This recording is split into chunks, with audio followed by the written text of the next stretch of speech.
I stood there in my wedding dress as champagne dripped down my face, cake crumbles scattered at my feet. Amy's words echoed through the reception hall. "This is what you get for acting like you're better."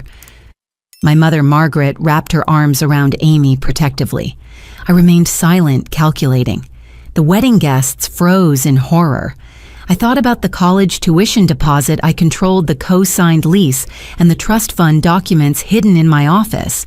Everyone expected tears.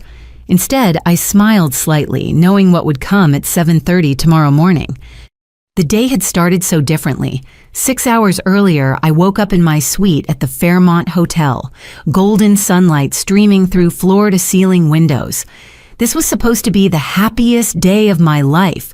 Sarah and Jennifer, my two best friends since high school, were already bustling around the room, laying out makeup brushes and adjusting the steamer for my dress. "You're glowing, Jordan," Sarah said, handing me a cup of coffee prepared exactly how I liked it. 2 sugars splash of oat milk. These were the friends who knew me inside and out, who had held my hand through every heartbreak and celebrated every triumph over the past 15 years. Jennifer checked her phone and frowned slightly. "Amy just texted. She's running late." Of course she was. My younger sister had never been on time for anything in her entire 24 years of life. I pushed down the familiar twinge of irritation and focused on the positive. Today was about Michael and me, about the future we were building together. By the time Amy arrived 45 minutes late, the hairstylist was already working on my updo. She burst through the door without knocking, her energy immediately shifting the atmosphere in the room. Traffic was insane. She announced, though, I could smell the stale cigarette smoke clinging to her clothes and knew she'd probably stopped at the gas station to buy a pack. Her eyes were bloodshot with dark circles that even her concealer couldn't hide. "Hi, Amy," I said, keeping my voice neutral. "There's coffee on the side table. Your dress is hanging in the bathroom." She glanced at the dress with barely concealed disdain. "Right, the one you picked out for me." Sarah and Jennifer exchanged glances. They'd been through enough family gatherings to recognize the warning signs of an Amy spiral. The hairstylist, a cheerful woman named Rosa, tried to lighten the mood. "Your sister has such beautiful hair," Rosa said to Amy. "Must run in the family." Amy's laugh was sharp. "Oh, Jordan got all the good genes. Perfect hair, perfect skin, perfect life." She slumped into a chair and started scrolling through her phone. "Must be nice."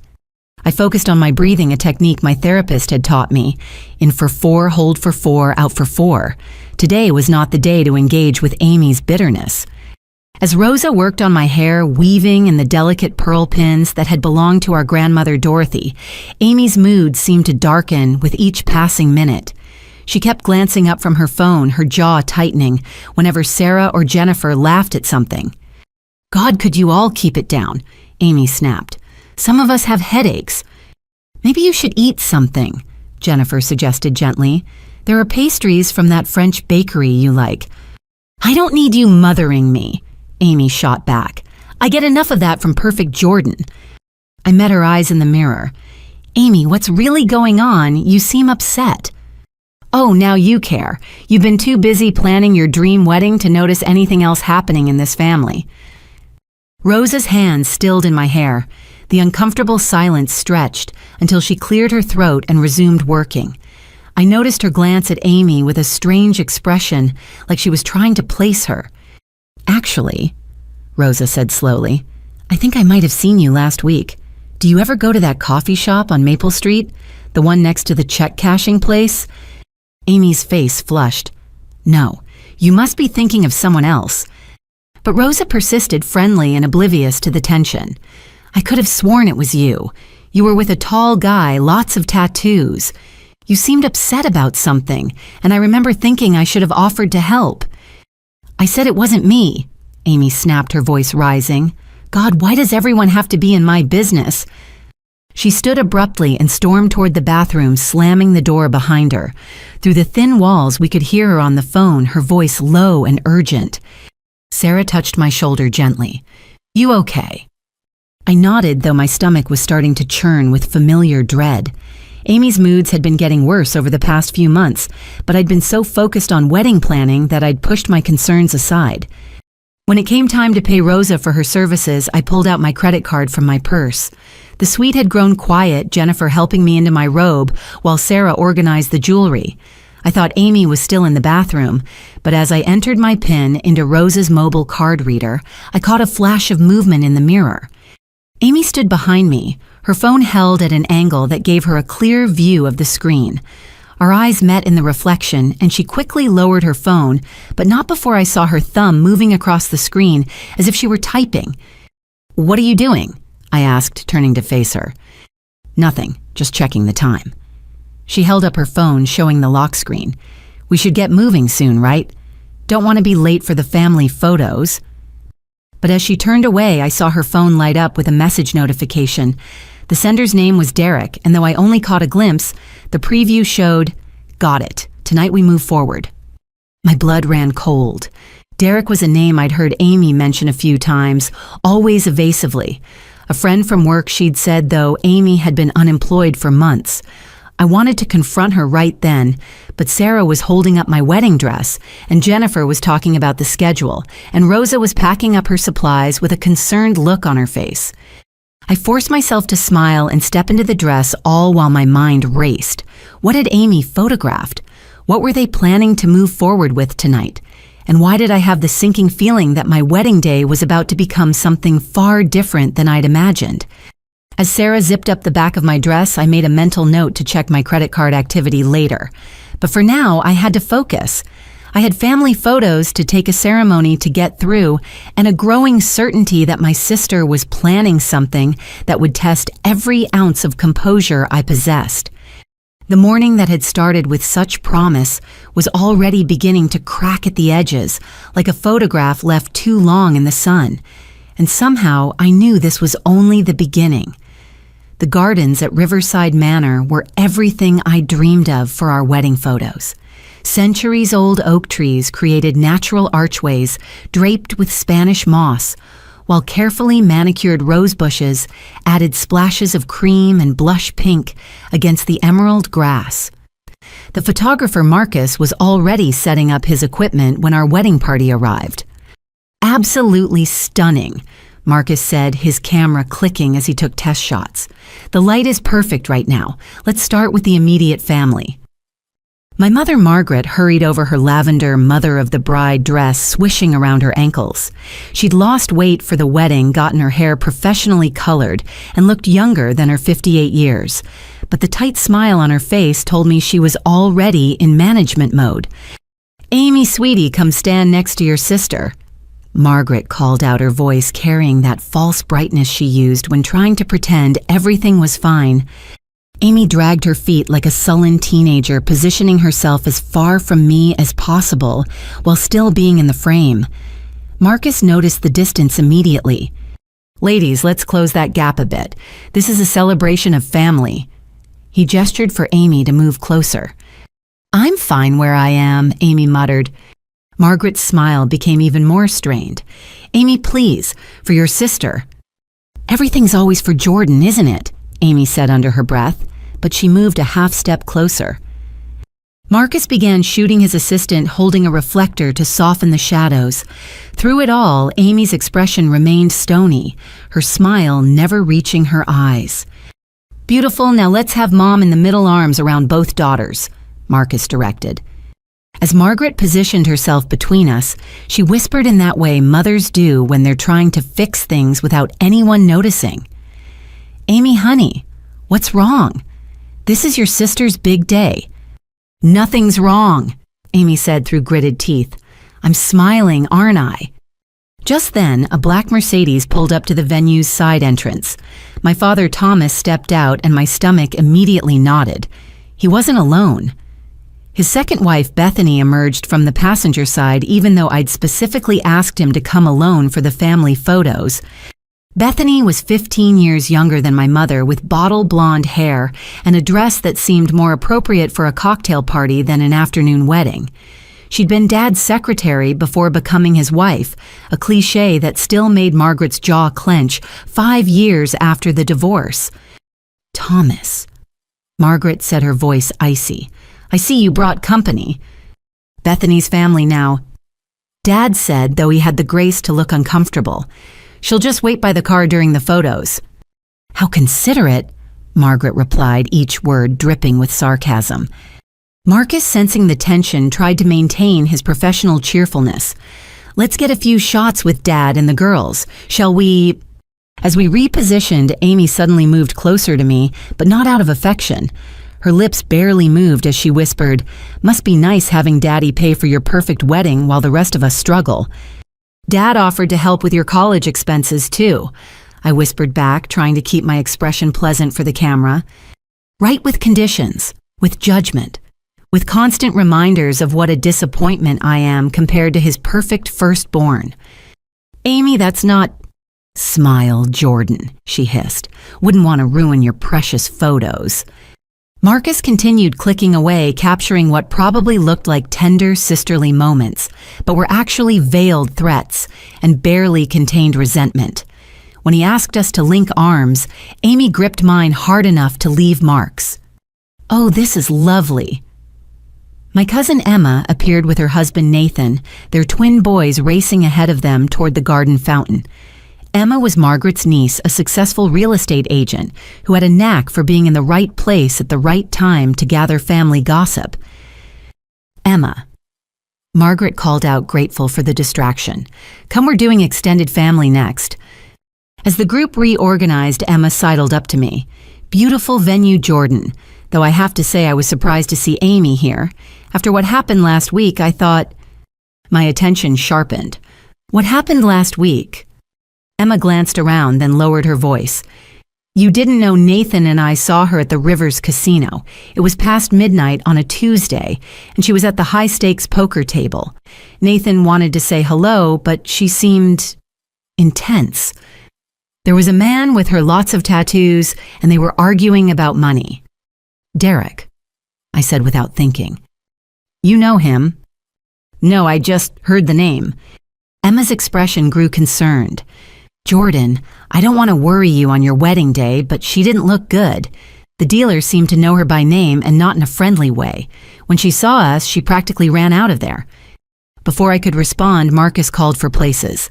The extended family photo required multiple arrangements, with Margaret insisting on specific positioning that put Amy front and center. "She looks too far to the side," Margaret fussed. "Amy should be more prominent. She's immediate family." "Mom, it's fine where she is," I said, trying to keep the frustration out of my voice.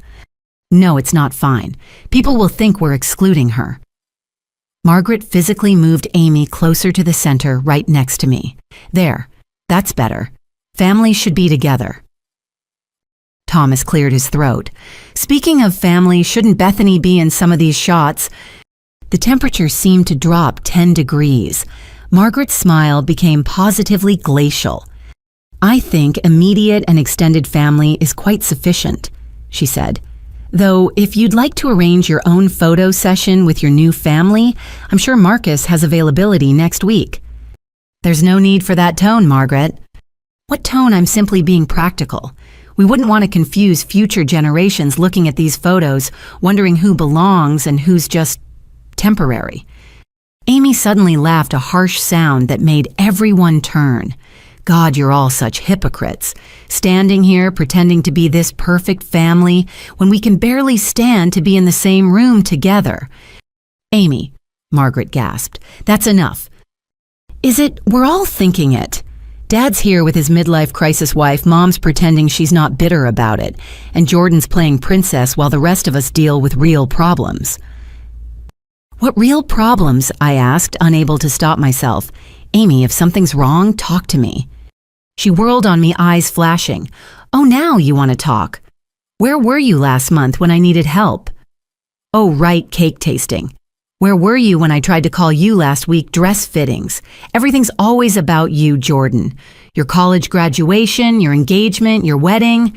When is it ever about anyone else?" "That's not fair," I said, my voice shaking. "I've always been there for you."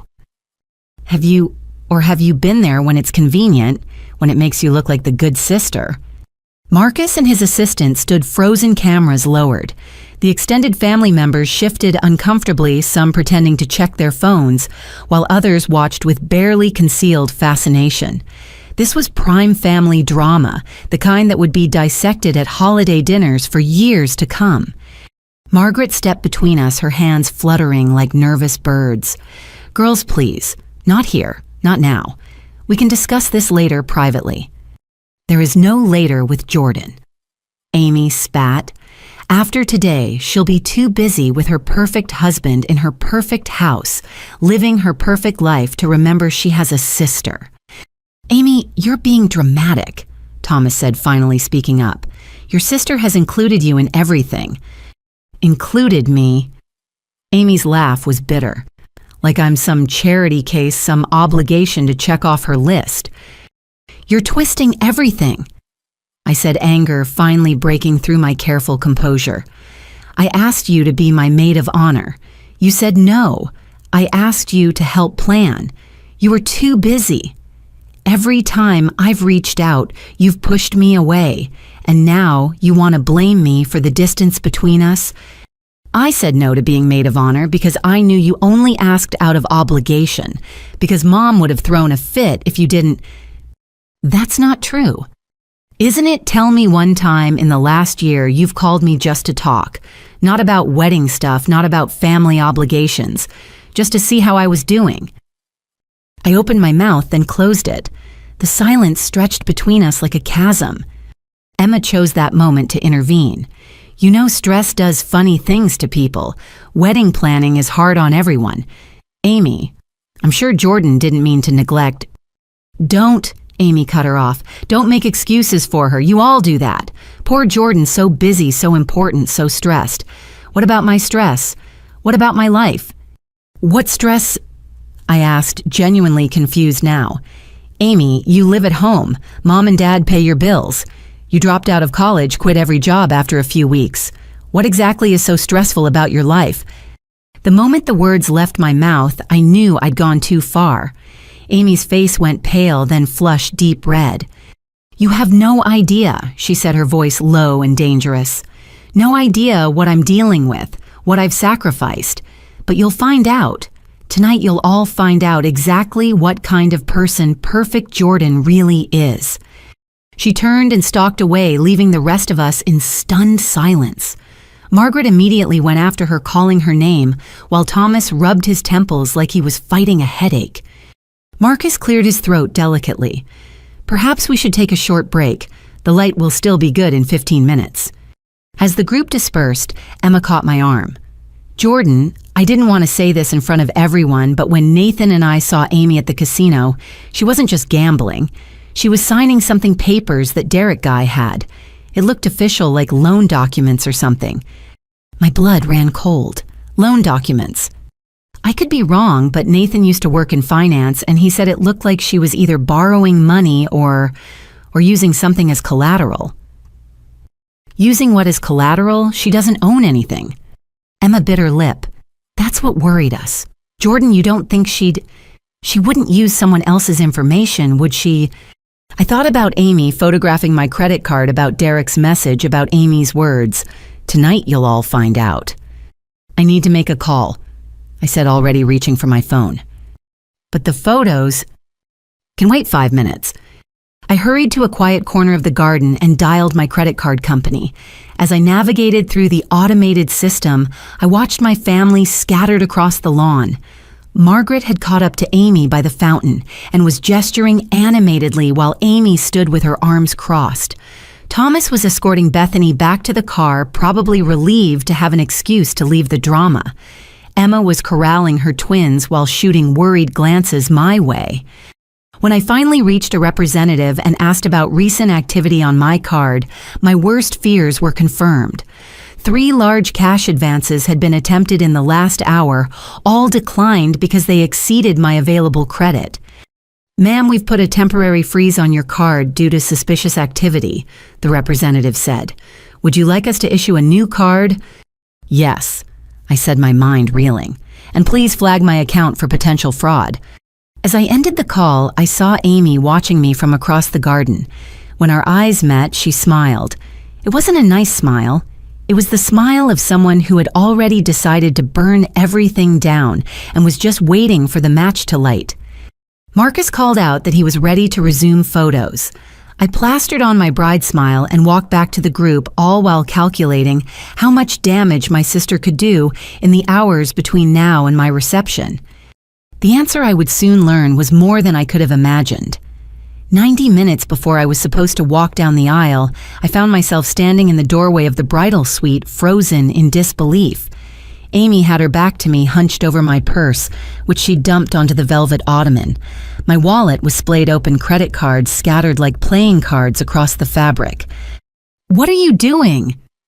Amy spun around, clutching her phone. For a split second, I saw panic flash across her face before it hardened into defiance. "Looking for aspirin." She said, though we both knew my emergency kit was in the side pocket, not the main compartment where she'd been rifling. With my wallet open, with my cards out, she shrugged, that maddening gesture she'd perfected in adolescence. Things fell out when I was searching. God, Jordan paranoid much. I stepped into the room, closing the door behind me. Sarah and Jennifer were handling last-minute details with the coordinator, and I was grateful for the privacy. This confrontation had been building all day, maybe longer. "I know about the cash advances," I said quietly. 3 attempts in the last hour, all declined. Amy's face went through a series of expressions like she was trying on masks to see which one fit. Surprise, confusion, innocence, before finally settling on anger. "I don't know what you're talking about." "Stop lying to me, Amy. I saw you photographing my credit card this morning. I know Derek texted you about moving forward with something tonight, and now you're going through my purse like a common thief." "How dare you?" She stood up, kicking my purse in the process. Lipstick and receipts scattered across the floor. "I'm your sister, not some criminal." "Then explain what's going on. Explain why Emma saw you at the Rivers Casino signing papers with Derek. Explain why you need $30,000 from someone you supposedly hate." The color drained from Amy's face. She sank onto the ottoman, suddenly looking younger than her 24 years. "You don't understand," she whispered. "Then help me understand." For a moment, I thought she might actually tell me the truth. Her shoulders sagged and tears gathered in her eyes. But then her phone buzzed with an incoming text, and I watched her transformation in real time. The vulnerability vanished, replaced by something harder, meaner. "Fine. You want the truth? I'm drowning Jordan. Drowning in debt that started as a few poker games to blow off steam and turned into something I can't control. Derek said he'd help, said he knew ways to get quick cash, but everything has interest. Everything has consequences. How much do you owe?" $30,000 to the wrong people. The kind of people who don't accept payment plans or excuses. She laughed bitterly. "But you wouldn't understand that, would you, perfect Jordan with her perfect credit score and her perfect financial planning?" "So your solution was to steal from me?" "Borrow," she snapped. "I was going to pay you back." "With what money? You don't have a job. You dropped out of college. You live with Mom and—" I stopped, a horrible realization dawning. "Oh my God, you didn't drop out, did you? You were kicked out. For what? Gambling, stealing?" Amy's silence was answer enough. "How long has Mom known?" "She doesn't. I've been pretending to go to classes, taking the tuition money she gives me and trying to dig myself out of this hole. But it just keeps getting deeper." I sat down on the bed, my wedding dress pooling around me like a white cloud. The fairy tale was crumbling, and we hadn't even made it to the ceremony. "We can figure this out," I said finally. "After the wedding, we'll sit down with Mom and Dad, maybe get you into a program." Amy's laugh was sharp enough to cut. "A program? You think this is some after-school special where I go to rehab and everything's magically fixed? These people don't wait for family interventions, Jordan. They want their money now." "Then we'll go to the police." "With what proof that I borrowed money from criminals? They'll arrest me too." She stood up, pacing the small room like a caged animal. "Besides, going to the police would require you to care more about my life than your reputation. Imagine the scandal." Bride's sister arrested at wedding for illegal gambling debts. That would really put a damper on your perfect day. That's not fair. Isn't it you've spent $300,000 on this wedding? $300,000, Jordan. Do you know what I could do with even a fraction of that? That's not... Michael's family contributed and we saved for years. Must be nice to have someone to save with, someone whose family can just contribute 6 figures like it's nothing. Amy's voice was rising now, years of resentment pouring out. Meanwhile, I'm sleeping in my childhood bedroom, afraid to answer my phone because it might be someone threatening to break my legs.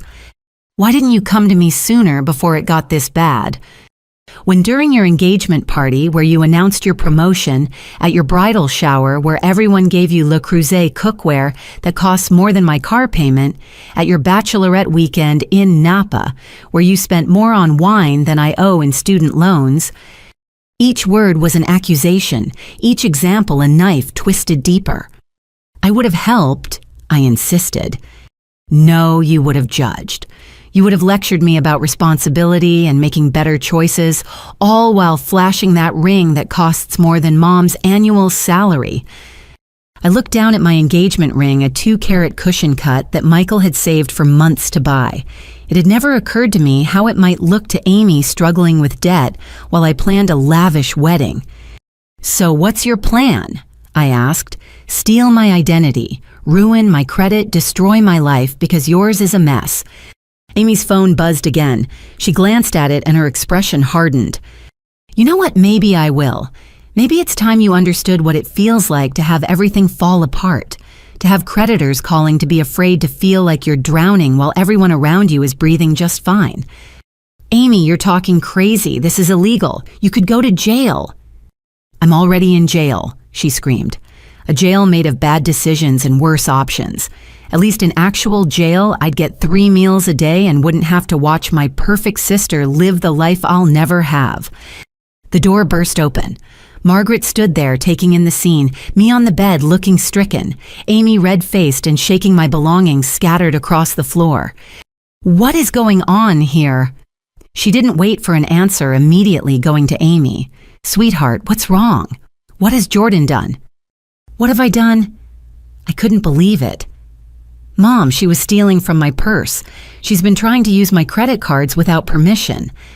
Margaret's arm around Amy tightened protectively. There must be a misunderstanding.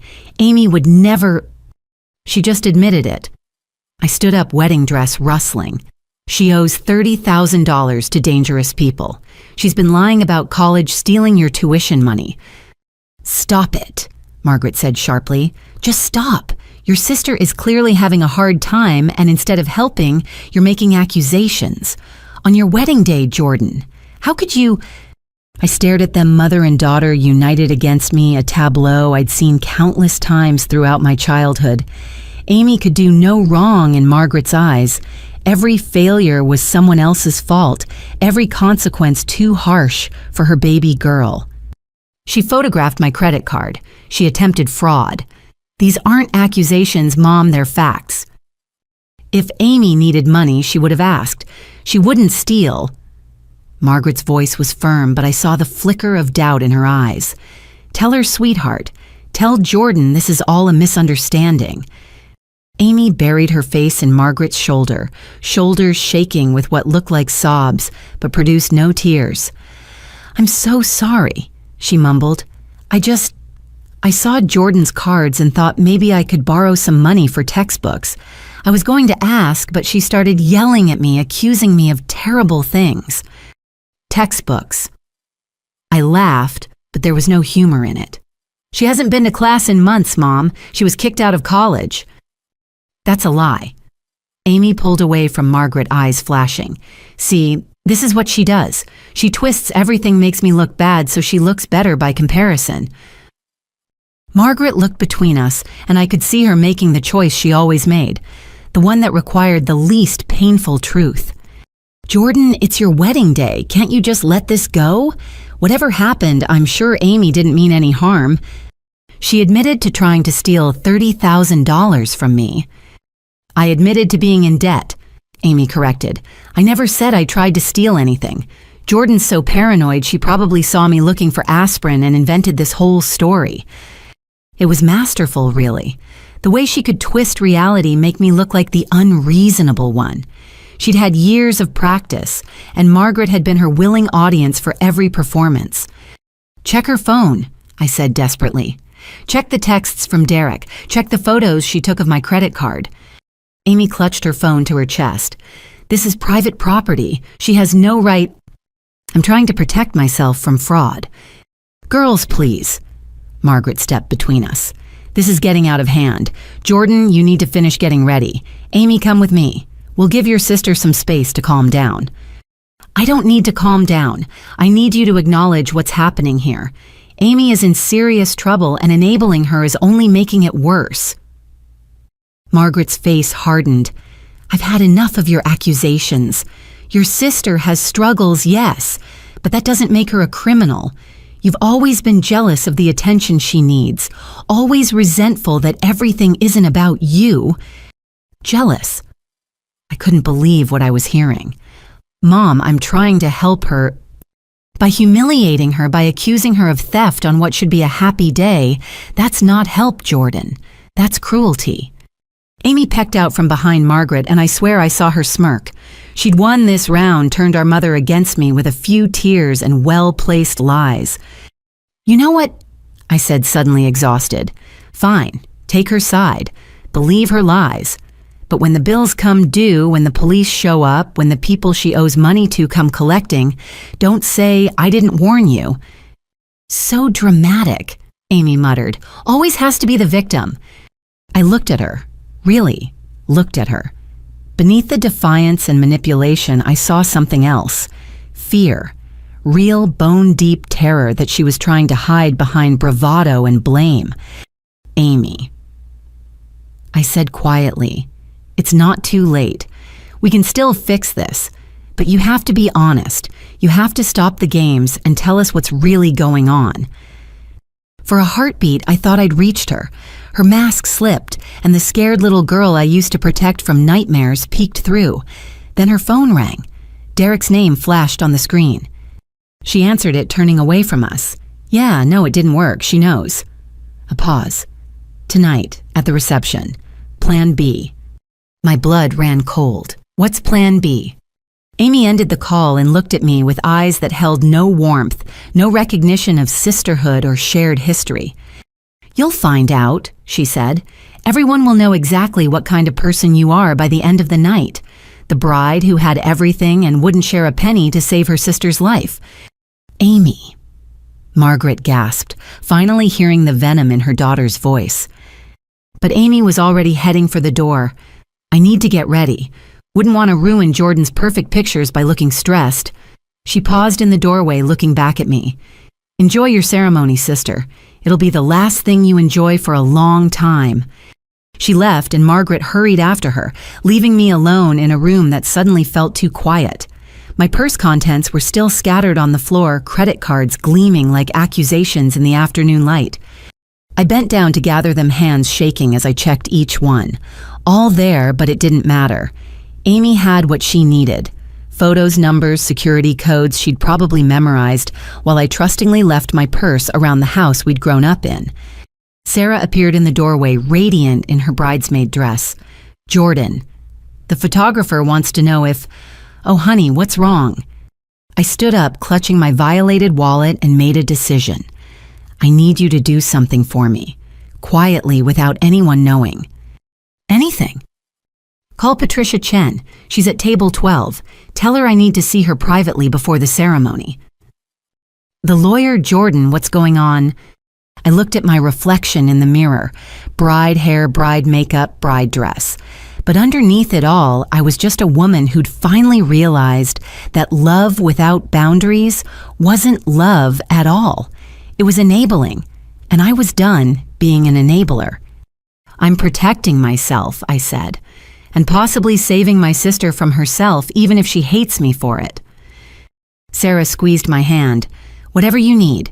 Patricia will be here in 5 minutes." As she left to find my attorney friend, I began putting my credit cards back in my wallet, each one a reminder of how much I had to lose and how far Amy was willing to go to take it from me. The countdown to my ceremony continued, but I was no longer counting minutes until I said, "I do." I was counting steps in a chess game where my opponent had already shown she was willing to flip the board rather than lose. 83 minutes until I walked down the aisle. More than enough time to protect what was mine and plan for whatever plan B Amy had in store. The bride was done being a victim. It was time to be strategic. The string quartet began the opening notes of Canon in D, and 800 guests rose to their feet. Through the sheer curtain separating me from the main ceremony space, I could see Michael waiting at the altar, his face glowing with anticipation. This should have been the happiest moment of my life. Instead, I stood frozen Patricia Chen's whispered legal advice still echoing in my ears. "Jordan, breathe," Sarah murmured beside me, adjusting my veil one final time. "You've done what you can. Now it's time to marry the man you love." She was right. In the past 45 minutes, I'd filed fraud alerts with all 3 credit bureaus, initiated a trace on the attempted cash advances, and gave Patricia power of attorney to act on my behalf if anything happened during the reception. It was the best I could do without missing my own wedding. "Ready, princess?" My father appeared at my elbow looking distinguished in his tuxedo despite the stress lines around his eyes. "As ready as I'll ever be." The curtains parted, revealing the transformed ballroom. Thousands of white roses lined the aisle, their perfume mixing with the soft glow of candlelight. Every detail I'd spent months planning was perfect, except for Amy. She stood with the other bridesmaids swaying slightly. Jennifer had texted me that Amy had been drinking champagne in the bridal suite for her nerves. Her smile was too bright, her eyes too glassy, and she was holding her phone in her bouquet hand, partially hidden by the peonies. As Dad and I began our walk, I kept my eyes fixed on Michael. His smile was my anchor, reminding me why we were here. His parents, Robert and Helen, beamed from the front row. His sister, Michelle, dabbed at her eyes with a handkerchief. This was my real family, I told myself, the one I was choosing. We were halfway down the aisle when I heard the unmistakable sound of a phone camera clicking. Amy was recording her phone, now barely concealed, as she captured every step I took. My smile never wavered, but I made a mental note. Whatever plan B was, she was documenting it. "Who gives this woman to be married?" Reverend Williams asked when we reached the altar. "Her mother and I do," Dad said, his voice thick with emotion. He kissed my cheek, whispered, "I'm proud of you, sweetheart," and took his seat next to Bethany. Margaret sat in the front row across the aisle, and I noticed she kept glancing back at Amy with worried eyes. Good. Maybe she was finally seeing what I'd been trying to tell her. Michael took my hands, his touch grounding me in the present moment. "You look absolutely stunning," he whispered. "Dearly beloved." Reverend Williams began, his voice carrying across the hushed room. "We are gathered here today to witness the union of Jordan Marie Anderson and Michael James Fletcher." As he spoke about love and commitment, I snuck glances at Amy. She was typing on her phone now, not even pretending to pay attention to the ceremony. Jennifer tried to nudge her, but Amy just shifted away. "Marriage is a sacred bond." Reverend Williams continued, "built on trust, honesty, and mutual respect. It requires us to put another's needs alongside our own, to choose love even when it's difficult to stand together against whatever storms may come." I heard a small snort from the bridesmaid section. Amy had her phone raised again, and I realized with dawning horror that she was live streaming. I could see the Instagram interface, the hearts floating up the screen as viewers reacted in real time. Michael squeezed my hands, drawing my attention back to him. His brown eyes were full of understanding. He'd noticed too, but he was silently telling me to stay focused on us. "Michael and Jordan have written their own vows," Reverend Williams announced. "Michael, would you like to begin?" Michael pulled a folded paper from his pocket, his hands steady despite the emotion in his voice. Jordan, from the moment you walked into that coffee shop 5 years ago, arguing on the phone with a client about contract terms, I knew you were someone special. Your passion, your integrity, your fierce loyalty to the people you love all drew me in. I smiled through tears remembering that day. I'd been so embarrassed when I realized how loud I'd been talking, but Michael had just grinned and offered to buy me a coffee for the entertainment. You've shown me what it means to love without reservation, to trust completely, and to build a life based on shared values and dreams. I promise to support your ambitions, to celebrate your victories, to comfort you in defeats, and to stand by your side no matter what challenges we face. I choose you today and every day for the rest of our lives. The guests murmured appreciatively, and I saw several people wiping their eyes. Amy, however, was narrating into her phone in a stage whisper. Beautiful vows. Wonder if he knows what his bride did this morning. Stay tuned, folks. It's about to get interesting. Margaret half rose from her seat, clearly torn between stopping Amy and not causing a scene. She settled for a furious glare that Amy completely ignored. Jordan, Reverend Williams prompted gently, "Your vows." I took a breath, pushing away thoughts of fraud alerts and live streams. This was my moment with Michael, and I wouldn't let Amy steal it. Michael. I began, my voice stronger than I expected. You came into my life when I thought I had everything figured out. I had my career path, my 5-year plan, my carefully controlled world. Then you smiled at me over a coffee cup and asked if I always planned out my arguments with such precision, and suddenly all my plans didn't matter anymore. He grinned at the memory, and I felt my tension ease slightly. You've taught me that love isn't about control or perfection.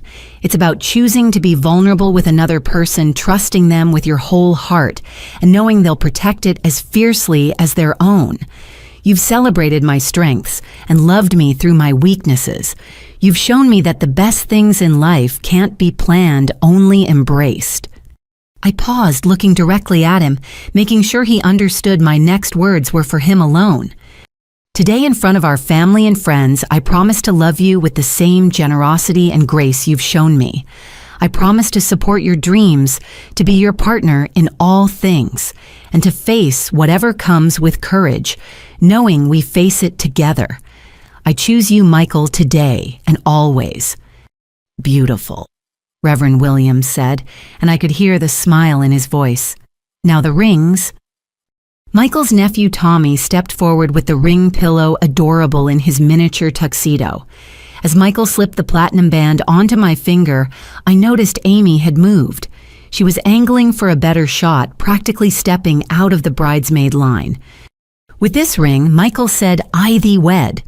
My hands trembled slightly as I placed his ring, but my voice was steady. With this ring, I thee wed. Now for the unity candle, Reverend Williams announced. This was the part where our mothers were supposed to light the taper candles we'd use to light the unity candle together. Margaret stood, her movements graceful despite the tension radiating from her. Helen rose from the other side, and they met us at the small table set up beside the altar. As they lit their candles, I heard Amy's voice again, louder now. Watch my selfish sister ignore family crisis for her princess moment. You have no idea what she's really like. Gasps rippled through the congregation. Michael's hand found mine, squeezing gently. I kept my eyes on the candles, on the flames that Margaret and Helen held out to us.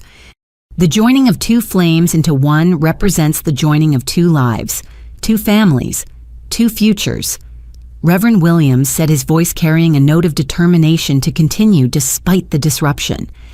Michael and I each took our taper candles, touching them to our mother's flames, then moving together to light the unity candle. The flame caught burning bright and steady. Perfect.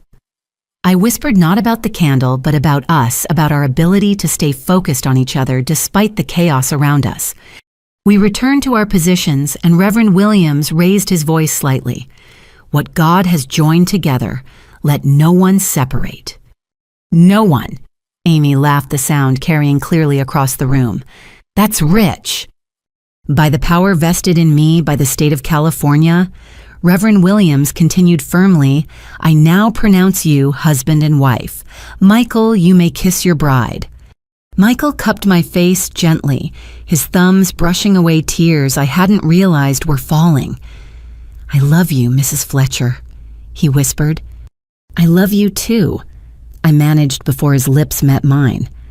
The kiss was perfect, tender, passionate, a promise and a claim all at once. The guests erupted in applause, and for a moment I forgot about everything else. There was only Michael and me and the life we were beginning together.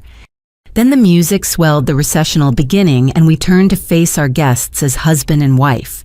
That's when I saw Amy's phone held high, her voice carrying over the music.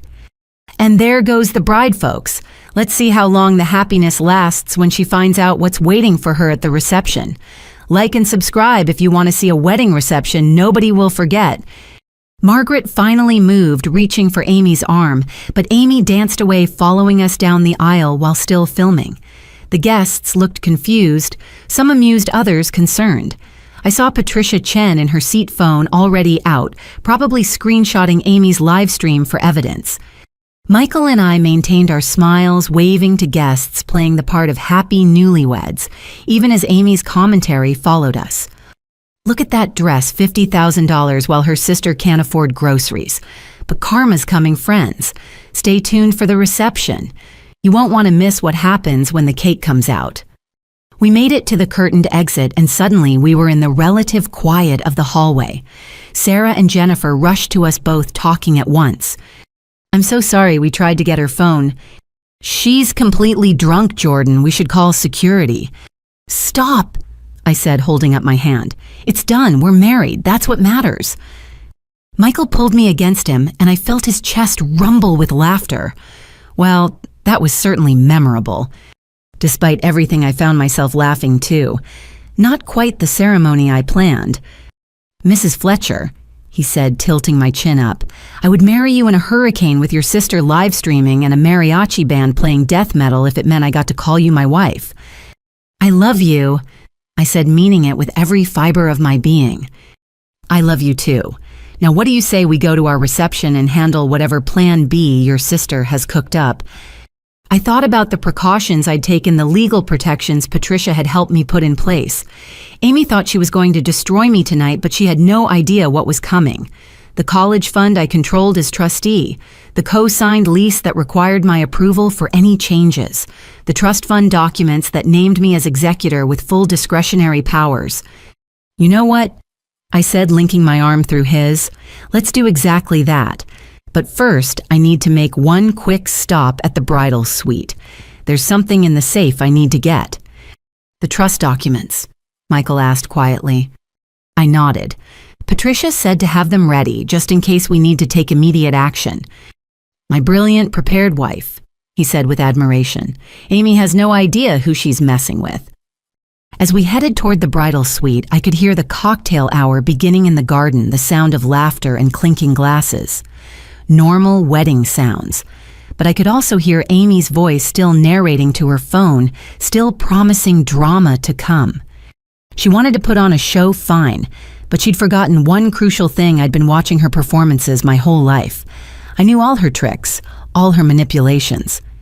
And more importantly, I knew how to write my own ending. The grand ballroom had been transformed into something out of a fairy tale. Crystal chandeliers cast warm light over tables draped in ivory silk centerpieces of white orchids, and roses perfumed the air, and the band played soft jazz as 200 of our closest friends and family found their seats. It should have been perfect. Instead, I felt like I was walking into an ambush. "Ladies and gentlemen," the band leader announced, "please welcome for the first time as husband and wife, Mr. and Mrs. Michael Fletcher." The room erupted in applause as Michael and I entered. I'd changed into my reception dress during cocktail hour, a sleeker design that allowed me to move freely. More importantly, I'd secured the trust documents in the hotel's safe and had a long conversation with the venue's security team. They were now aware of Amy's condition and had been instructed to monitor her closely. We glided onto the dance floor for our first dance. Michael pulled me close as At Last by Etta James began to play. For 3 minutes and 20 seconds, I let myself forget everything except the feeling of my husband's arms around me. "You're tense," he murmured in my ear. "She's at the bar again," I whispered back, having spotted Amy downing what looked like her 5th champagne. "Derek's with her now." Michael spun me gracefully, using the movement to glance in their direction. "Security." "Watching. Patricia has everything ready if we need it." "Then dance with me, wife. Whatever happens, we'll handle it together." I melted into him, letting the music wash over us. Our guests swayed along, many filming with their phones, capturing what appeared to be a magical moment. None of them knew about the documents in the safe or the security guards stationed discreetly around the room. The song ended and we took our seats at the head table as the salad course was served. Everything proceeded normally through dinner. Speeches began with Michael's best man, his brother David, who told charming stories about Michael's failed attempts at cooking when they were roommates. I knew Jordan was the one. David concluded, when she not only ate his infamous experimental pasta, but asked for seconds. That's true love, folks. The room laughed warmly. My maid of honor, Sarah, was next, talking about our friendship since freshman year of college and how she'd known Michael was special from the first time she saw us together. "Jordan has always been the friend we all turn to in crisis," Sarah said, her voice carrying clearly through the microphone. "She's the one with the plan, the solution, the shoulder to cry on. Michael, you're getting not just a wife, but a partner who will move mountains for the people she loves. Treasure her." I squeezed Michael's hand under the table, touched by Sarah's words. Then I saw Amy approaching the microphone and my heart sank. This wasn't part of the schedule. She wasn't supposed to give a speech. "Excuse me," Amy said, tapping the mic. Her words were slightly slurred but still comprehensible. "I know I'm not on the program, but as the bride's only sister, I have some things to say." The room quieted, guests settling back with polite interest. Margaret half rose from her seat at the family table, but Dad pulled her back down. I saw Patricia discreetly move closer to the stage, her phone ready. "Jordan." Amy began turning to face me. Her smile was sharp as broken glass. "My big sister, everyone here probably thinks you're perfect. The perfect bride, the perfect daughter, the perfect everything." Nervous laughter rippled through the room. Michael's hand tightened on mine. "You all see the successful lawyer, the devoted friend, the loving daughter. But family knows things others don't. Family sees behind the mask." "Amy," I said quietly, though the microphone picked it up, "please don't do this." "Don't do what? Tell the truth, share some sisterly memories on your special day." She turned back to the crowd. "Let me tell you about the real Jordan Anderson. Sorry, Fletcher now, though that name change won't hide who you really are." The room had gone completely silent. Even the wait staff had frozen trays balanced in their hands. Growing up, Jordan was the golden child. Straight A's, full scholarship to Berkeley Law Review at Stanford. Our parents' pride and joy. Meanwhile, I was just Amy, struggling Amy, disappointing Amy, never quite measuring up to perfect Jordan. "That's not," I started, but she cut me off. "Not true. Really remember when I got rejected from Berkeley. What did you say? Maybe if you'd studied harder instead of partying. Remember when I lost my job at the restaurant? Maybe if you showed up on time, always so helpful with your criticism disguised as advice." Margaret was crying now, mascara running down her cheeks. The wedding photographer had stopped taking pictures, lowering his camera with an uncomfortable expression. "But the worst part," Amy continued, her voice rising, "is how you pretend to care. How you offer help with strings attached, judgment included, free of charge. Like when you said you'd co-sign my lease, then lectured me for an hour about financial responsibility. Or when you promised to help with college applications, then rewrote all my essays because they weren't good enough." "I was trying to help you succeed," I said, unable to stay silent any longer. "No, you were trying to make me into you. But newsflash, sister, not everyone wants to be perfect. Some of us are happy being human." She pulled out her phone, waving it at the crowd. "I've been live streaming this whole wedding. Want to know why? Because people should see what happens when someone hoards family resources while their siblings suffer. This wedding cost more than most people make in 5 years. That dress she's wearing, designer. That ring, 2 carats. Meanwhile, her family members are drowning in debt. Amy, stop, Dad called out. This isn't the place. When is the place, Dad? At the family dinners, Jordan's too busy to attend. At the holidays, she spends with Michael's family instead. Face it, we only matter when we make her look good. The supportive family in her wedding photos, the relatives to mention in her bio, props in the Jordan show. She swayed slightly, gripping the microphone stand for balance. But here's the best part. Our grandmother Dorothy left us both money in her will, equal amounts. Guess who controlled it as trustee? Guess who decided I wasn't responsible enough to have access to my own inheritance? Gasps went through the crowd. This was family business, private matters being aired like dirty laundry. I felt exposed, humiliated, but also angry. She was twisting everything, leaving out crucial context. The trust had conditions, I said loudly. Educational purposes only until age 25 or completion of a degree. I didn't write the rules, I just enforced them.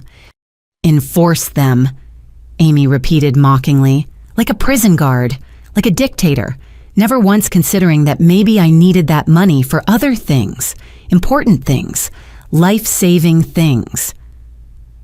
Gambling debts are not life-saving. The words escaped before I could stop them. The room collectively inhaled. Amy's face went red, then white. There it is, she said softly, but the microphone carried every word. Perfect Jordan sitting in judgment. Yes, I have gambling debts. Yes, I made mistakes. But you know what? At least I admit my flaws. I don't pretend to be something I'm not. She turned to address Michael. Good luck, brother-in-law. Hope you know what you signed up for. A wife who will control every penny, judge every decision, and always know better than you. That's enough. Michael stood up. Amy, you're drunk and upset. Let's get you some water and... Don't patronize me, Amy shouted. You're just like her. Perfect Michael with his perfect job and his perfect family. You two deserve each other.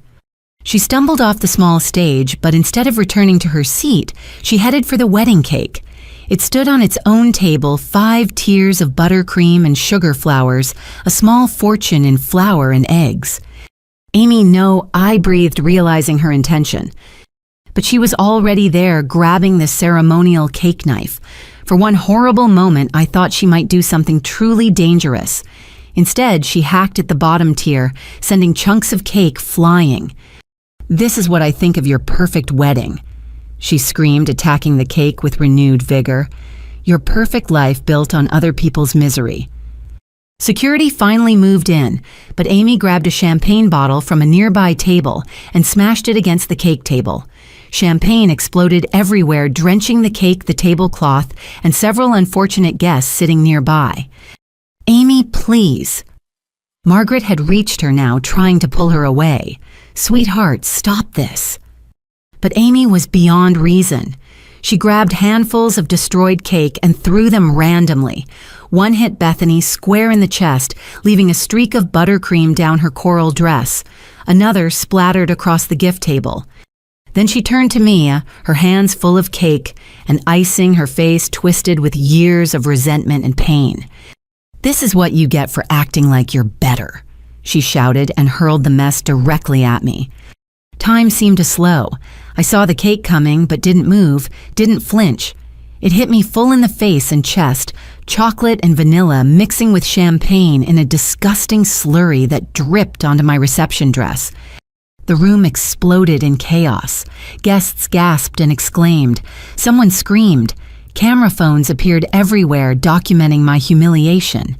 But Margaret's reaction was the worst. She pulled Amy into her arms, cake and all stroking her hair. Shh, baby, it's okay. She just needs to let it out. You've been holding in so much pain.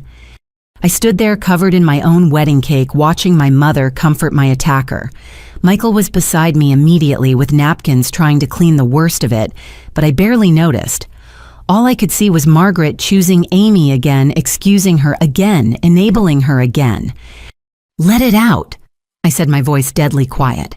She just destroyed my wedding and you think she needs to let it out? Margaret looked at me over Amy's head, and for the first time in my life, I saw something like disappointment in her eyes. Disappointment in me. "She's your sister," she said. "She's hurting. Where's your compassion?" "Where's her accountability?" I shot back. Security had formed a circle around us, unsure whether to intervene in what was clearly a family matter. The venue coordinator looked like she might faint. Patricia was documenting everything on her phone while simultaneously typing on a second device. Derek appeared from nowhere, wrapping his tattooed arm around Amy's shoulders. "Come on, babe, you made your point. Let's get out of here." "Not yet," Amy said, pulling away from both him and Margaret. She faced me one more time, her makeup smeared her bridesmaid dress, stained with cake and champagne. "You want to know Plan B, Jordan? Check your credit report tomorrow, check your bank accounts, check your professional reputation. You took everything from me, so I'm returning the favor." "Security," I said calmly. "Please escort Miss Anderson and her friend from the premises." "You're throwing me out," Amy laughed hysterically. "From your own sister's wedding." "You're no sister of mine," I said, the words falling like stones between us. "Not anymore." The security guards moved in professional but firm. Amy didn't resist, seemingly satisfied with the destruction she'd wrought. As they led her toward the exit, she called out one more time, "Enjoy your perfect life, Jordan. Hope it was worth losing your family for—" The ballroom doors closed behind them with a decisive click. In the silence that followed, I surveyed the damage. The cake was destroyed. Several guests were covered in debris. The gift table was soaked with champagne. My reception dress was ruined. But I was still standing, still married, still surrounded by people who loved me without conditions or manipulation. "Ladies and gentlemen," Michael said, taking the microphone with remarkable composure, "we apologize for that unexpected entertainment.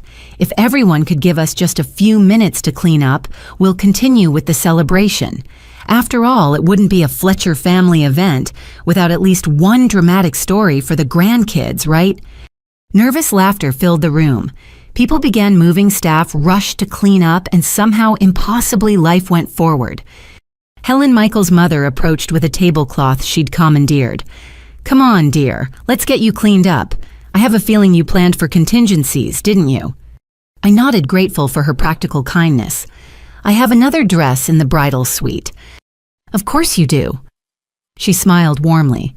"That's why you're perfect for our Michael. You think ahead."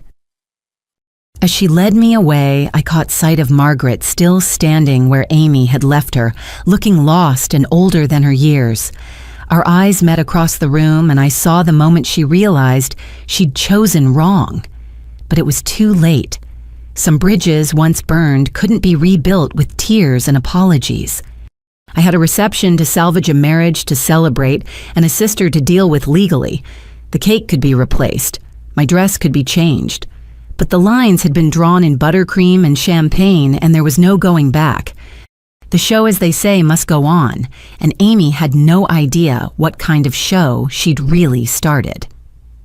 I stood in the bridal suite 20 minutes later, Sarah and Jennifer working efficiently to help me into my third dress of the day, a sleek champagne number I'd originally planned to wear for our send-off.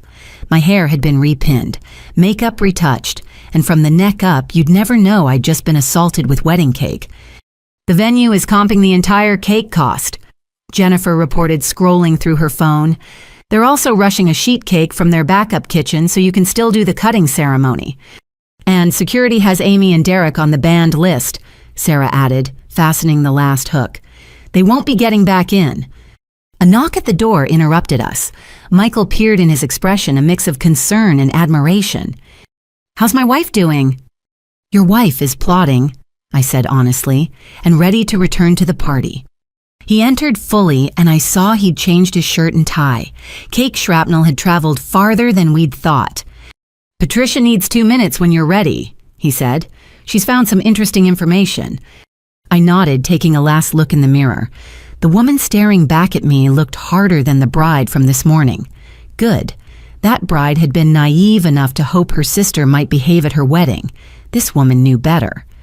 Patricia waited in the hallway, her phone and tablet at the ready.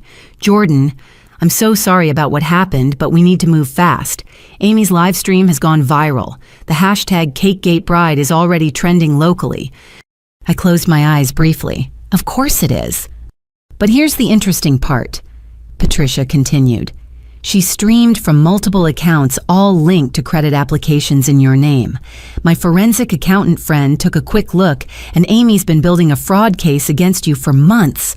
Credit cards, loan applications, even a car lease, all using your social security number. How much damage are we talking about? Potentially over 100,000 in fraudulent debt. But here's where she messed up. The live stream provides time-stamped evidence of her admitted involvement. She literally created evidence against herself while trying to humiliate you. Michael whistled low. She played herself. Exactly. Now about the trust fund and college account. I held up my hand. After the reception.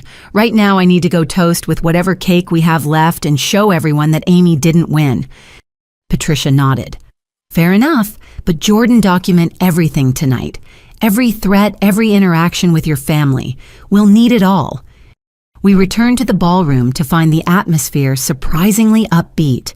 The band was playing upbeat Motown hits. The destroyed cake table had been removed and guests were actually dancing.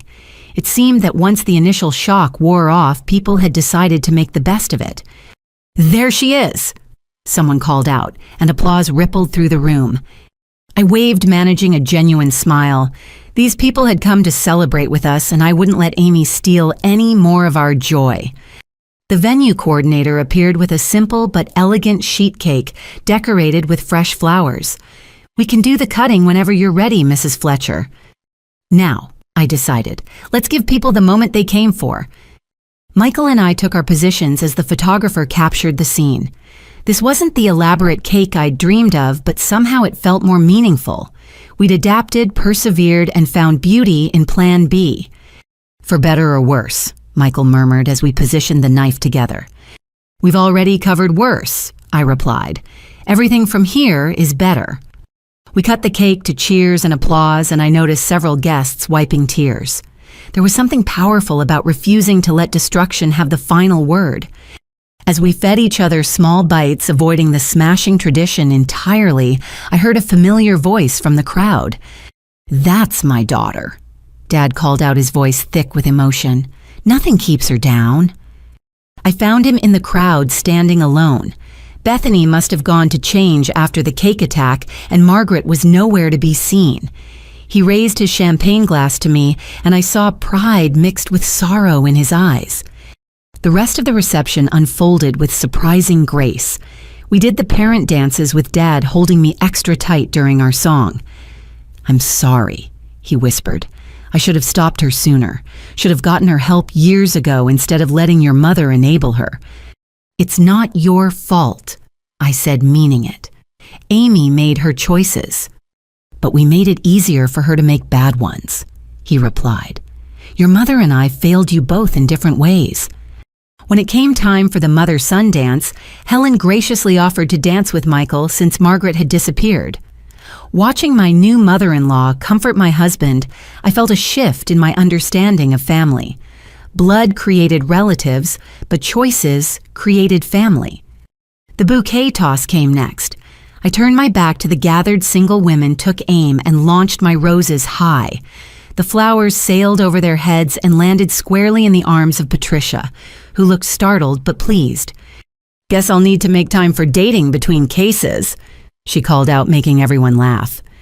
Michael's garter toss was less dramatic but equally fun, with his cousin catching it and immediately turning red as his girlfriend cheered.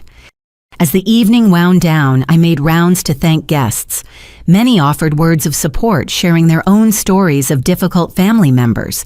My great-aunt Eleanor, 93, and sharp as ever, pulled me aside. I cut my brother out 40 years ago, she said bluntly. Best decision I ever made. Family isn't a license to abuse. Remember that. Table by table, I discovered that Amy's performance had actually bonded our guests in unexpected ways. They were protective of us, indignant on our behalf, and determined to give us happy memories to override the disaster. Around 11, as the band played slower songs and older guests began departing the venue, coordinator approached with an envelope. "This was left at the front desk for you," she said. "Security checked it, just papers inside." I recognized Amy's handwriting on the front, "For the bride who has everything." Michael and I found a quiet corner to open it.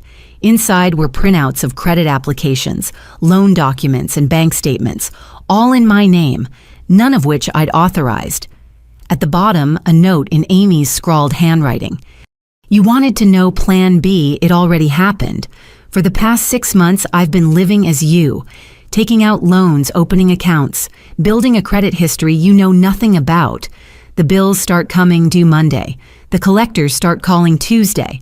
By Wednesday, your perfect credit score will be trash, and your professional reputation will follow. Derek knows people who know people. Your law firm will get anonymous tips about your gambling debts and financial instability. Good luck explaining that to the partners. You took my future, so I took yours. Enjoy your honeymoon. It'll be the last piece you get for a while. Your loving sister, Amy. P.S. Mom has no idea. Don't blame her. She only ever wanted us to love each other. Too bad you were incapable of that." I set the letter down with remarkably steady hands. Michael read it again, his jaw clenching tighter with each word. "She's thought of everything," he said quietly. "No," I corrected, pulling out my phone. "She's thought of the obvious things. Patricia and I thought of everything." I showed him the email Patricia had sent during the cake fiasco. Freeze orders on all credit bureaus effective immediately. Fraud alerts with every major financial institution. A cease and desist already filed with Derek's known associates. And most importantly, a civil lawsuit prepared and ready to file first thing Monday morning. "You knew she'd do this." I suspected. Amy's predictable in her unpredictability. She always goes nuclear, but she also always telegraphs her moves. I tucked the letter into my purse. This is evidence. Her confession in writing to identity theft and conspiracy to commit fraud. So we're okay. I considered the question. Legally, we were protected. Financially, we'd weather whatever storm came. But family-wise, that damage felt irreparable. We're more than okay, I decided. We're free. No more walking on eggshells, no more enabling, no more pretending her behavior is acceptable because she's family. She drew the line. I'm just honoring it. The band announced their last song, At Last, again, and Michael pulled me onto the dance floor one more time. This time I wasn't tense. The worst had already happened and we'd survived it. As we swayed together, I saw Dad leading Bethany in a careful dance, her new dress a testament to resilience. Jennifer danced with a groomsman, Sarah chatted with Patricia about legal careers, and our friends filled the floor with love and laughter. This wasn't the reception I'd planned, but maybe it was the one we needed. A declaration that our marriage could weather storms from the very first day. A gathering of chosen family who showed up when things got ugly. A beginning honest about its imperfections. "No regrets?" Michael asked as the song ended. I thought about Amy probably passed out somewhere with Derek celebrating her perceived victory. About Margaret hiding somewhere in her shame and grief. About the bills that would come. The calls we'd have to field, the mess we'd need to clean up. "No regrets," I confirmed. "For better or worse, right?" For better or worse, he agreed, kissing me as our guests applauded one last time. The lights came up, signaling the end of our reception. We'd made it through attempted theft, public humiliation, family betrayal, and cake assassination. If we could survive our wedding day, we could survive anything. As we prepared for our grand exit now in my third dress with rice in my hair instead of cake, I felt oddly grateful to Amy. She'd shown everyone exactly who she was, freed me from guilt about cutting her off, and provided legally admissible evidence of her crimes. Sometimes the best wedding gift is the truth, even when it comes covered in buttercream and malice. The hotel bar was nearly empty at 1 a.m, just a few wedding guests nursing nightcaps and rehashing the evening's drama. Michael and I had changed into comfortable clothes and should have been in our honeymoon suite, but adrenaline made sleep impossible. To surviving our wedding day. Michael toasted with his whiskey. I clinked my wine glass against his. To legal documentation and forward planning. Patricia appeared in the doorway, still in her reception attire, but with her lawyer face firmly in place. She'd spent the last 2 hours on her laptop, and her expression told me she'd found something significant. "You two should be celebrating," she said, sliding into our booth. "We are," I assured her.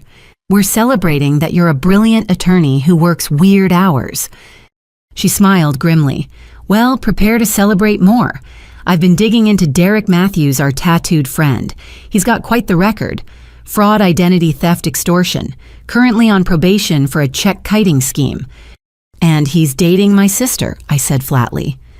"More like using her. The pattern is always the same. He finds vulnerable women with family money, convinces them they're victims, then helps them get justice through illegal means. 3 of his exes have restraining orders against him." Michael leaned forward. "So Amy's not his first mark?" "Not even close. But here's the interesting part. He's violating probation by associating with known criminals. Those people who know people Amy mentioned, they're under federal investigation for a multi-state fraud ring." I set down my wine glass carefully. "Are you saying Amy accidentally connected herself to organized crime?" "I'm saying she's in way over her head. This isn't just sibling rivalry gone wrong. She's provided them with your personal information, which they'll use whether she wants them to or not."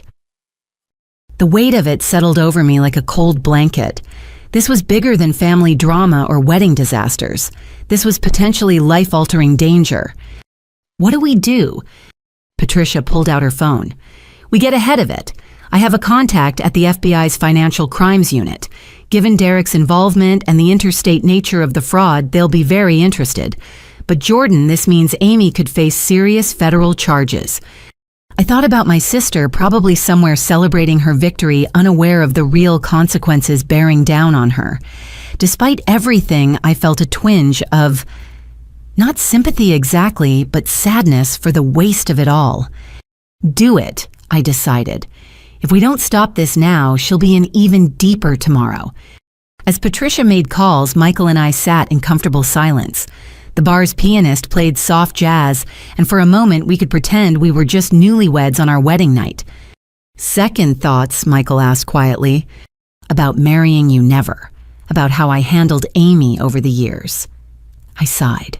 Maybe. Dad was right. We enabled her by cleaning up her messes, by keeping consequences at bay. Maybe if we'd let her face reality sooner. "You can't blame yourself for trying to help your sister."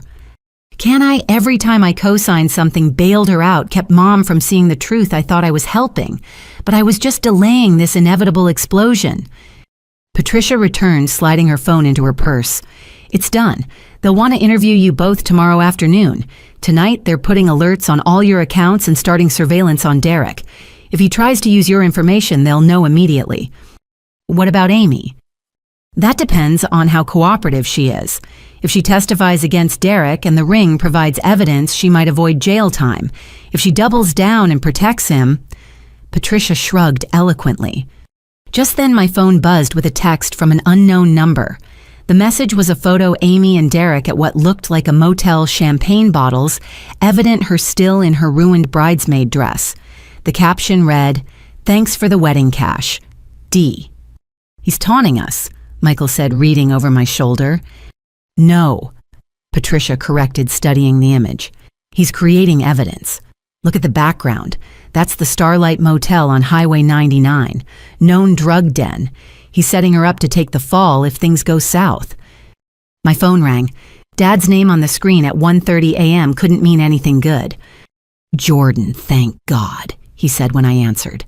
"Your mother's having a breakdown. She's at the house and Amy's missing. She won't stop crying, keeps saying she failed you both. I don't know what to do." I closed my eyes, exhaustion finally hitting. This was supposed to be my wedding night. Instead, I was managing federal investigations and family crises. "I'll come by in the morning," I promised. Could you come now? I know it's your wedding night, but she's asking for you. She wants to apologize." Michael took my hand, squeezing gently. "Whatever you need," he whispered. But I surprised myself by saying, "No, Dad, I can't come now. It's my wedding night, and I've already spent too much of it cleaning up Amy's mess. Mom made her choice at the reception when she comforted Amy instead of acknowledging what she'd done. She can live with that choice until tomorrow. Silence on the other end, then a quiet, "I understand. And Jordan, I'm proud of you. For everything. For how you handled today, for finally setting boundaries. You deserved better from all of us." After I hung up, Patricia gathered her things. "Get some rest, you two. Tomorrow's going to be intense. The feds will want everything, documents, recordings, the live stream footage. It's going to be a long day." "Patricia," I called as she reached the door. "Thank you for everything. Send me your bill." "Absolutely not." She turned back with a smile. "Consider it a wedding gift. Besides, this is the most interesting case I've had all year. Identity theft with a side of wedding cake assault. I couldn't make this up if I tried." After she left, Michael and I made our way to the honeymoon suite. Rose petals covered the bed, champagne chilled in a bucket, and chocolate-covered strawberries waited on a silver tray. All the romantic touches felt surreal after the day's chaos. "Not exactly how we pictured tonight," Michael said, pulling me into his arms. "No, I agreed, but somehow perfect anyway. We know we can handle anything together." As we got ready for bed, washing off the last traces of makeup and hairspray, I thought about the synchronized events planned for 7:30 a.m. The trust fund transfer reversals, the lease termination, the fraud alerts. Amy thought she'd won with her plan B, but she had no idea what was coming. "Do you think she'll ever understand?" Michael asked, reading my mind as he often did. "That you're not punishing her, but protecting yourself?" "No," I said honestly. "She'll always see herself as the victim and me as the villain, but I can't control her narrative anymore. I can only control my response to it." We climbed into the ridiculously luxurious bed, ignoring the rose petals that immediately stuck to everything. Somewhere in the city, Amy was celebrating her perceived victory with a criminal who saw her as expendable. Somewhere else, my mother was crying over the daughters she'd lost through her own choices. And here I was, married to a man who stood by me through cake attacks and federal investigations. "I love you, Mrs. Fletcher," Michael murmured against my hair. "I love you too, Mr. Fletcher. Thank you for not running when my family turned out to be insane." His laugh rumbled through his chest. "Are you kidding? My family's already planning to dine out on this story for years. My uncle posted about it, calling it better than reality TV." Despite everything, I found myself laughing too, because what else could you do when your wedding turned into a crime scene and your honeymoon suite became a war room? "Think we'll ever have a normal family gathering?" I asked. "God, I hope not," Michael said. "Normal is overrated. Besides, we're Fletchers now. We handle the chaos and come out stronger." As sleep finally pulled me under, I set my phone alarm for 7 a.m. Patricia would handle the legal aspects, the FBI would handle the criminal elements, but the family portion was mine alone to manage. In 5.5 hours, Amy would learn that actions had consequences. The trust fund she'd mentioned so bitterly would revert to my sole control. The lease she needed would be terminated. The financial safety nets she'd taken for granted would be cut. It wasn't cruel. It was necessary. Sometimes love meant letting someone hit rock bottom so they could finally choose to climb up. And if she chose to dig deeper instead, well, that was a choice too. But tonight, on what remained of my wedding night, I chose to focus on the man beside me, the friends who'd supported us, and the future we were building together. Amy had tried to destroy our beginning, but instead, she'd only made it stronger. Tomorrow would bring FBI interviews, family confrontations, and financial cleanups. But tonight I was just a bride who'd survived her wedding day lying next to a groom who'd proven he could weather any storm. And despite the cake in my hair and the chaos in my family, I'd never been happier. 4:17 a.m. I gave up pretending to sleep and slipped out of bed, careful not to wake Michael.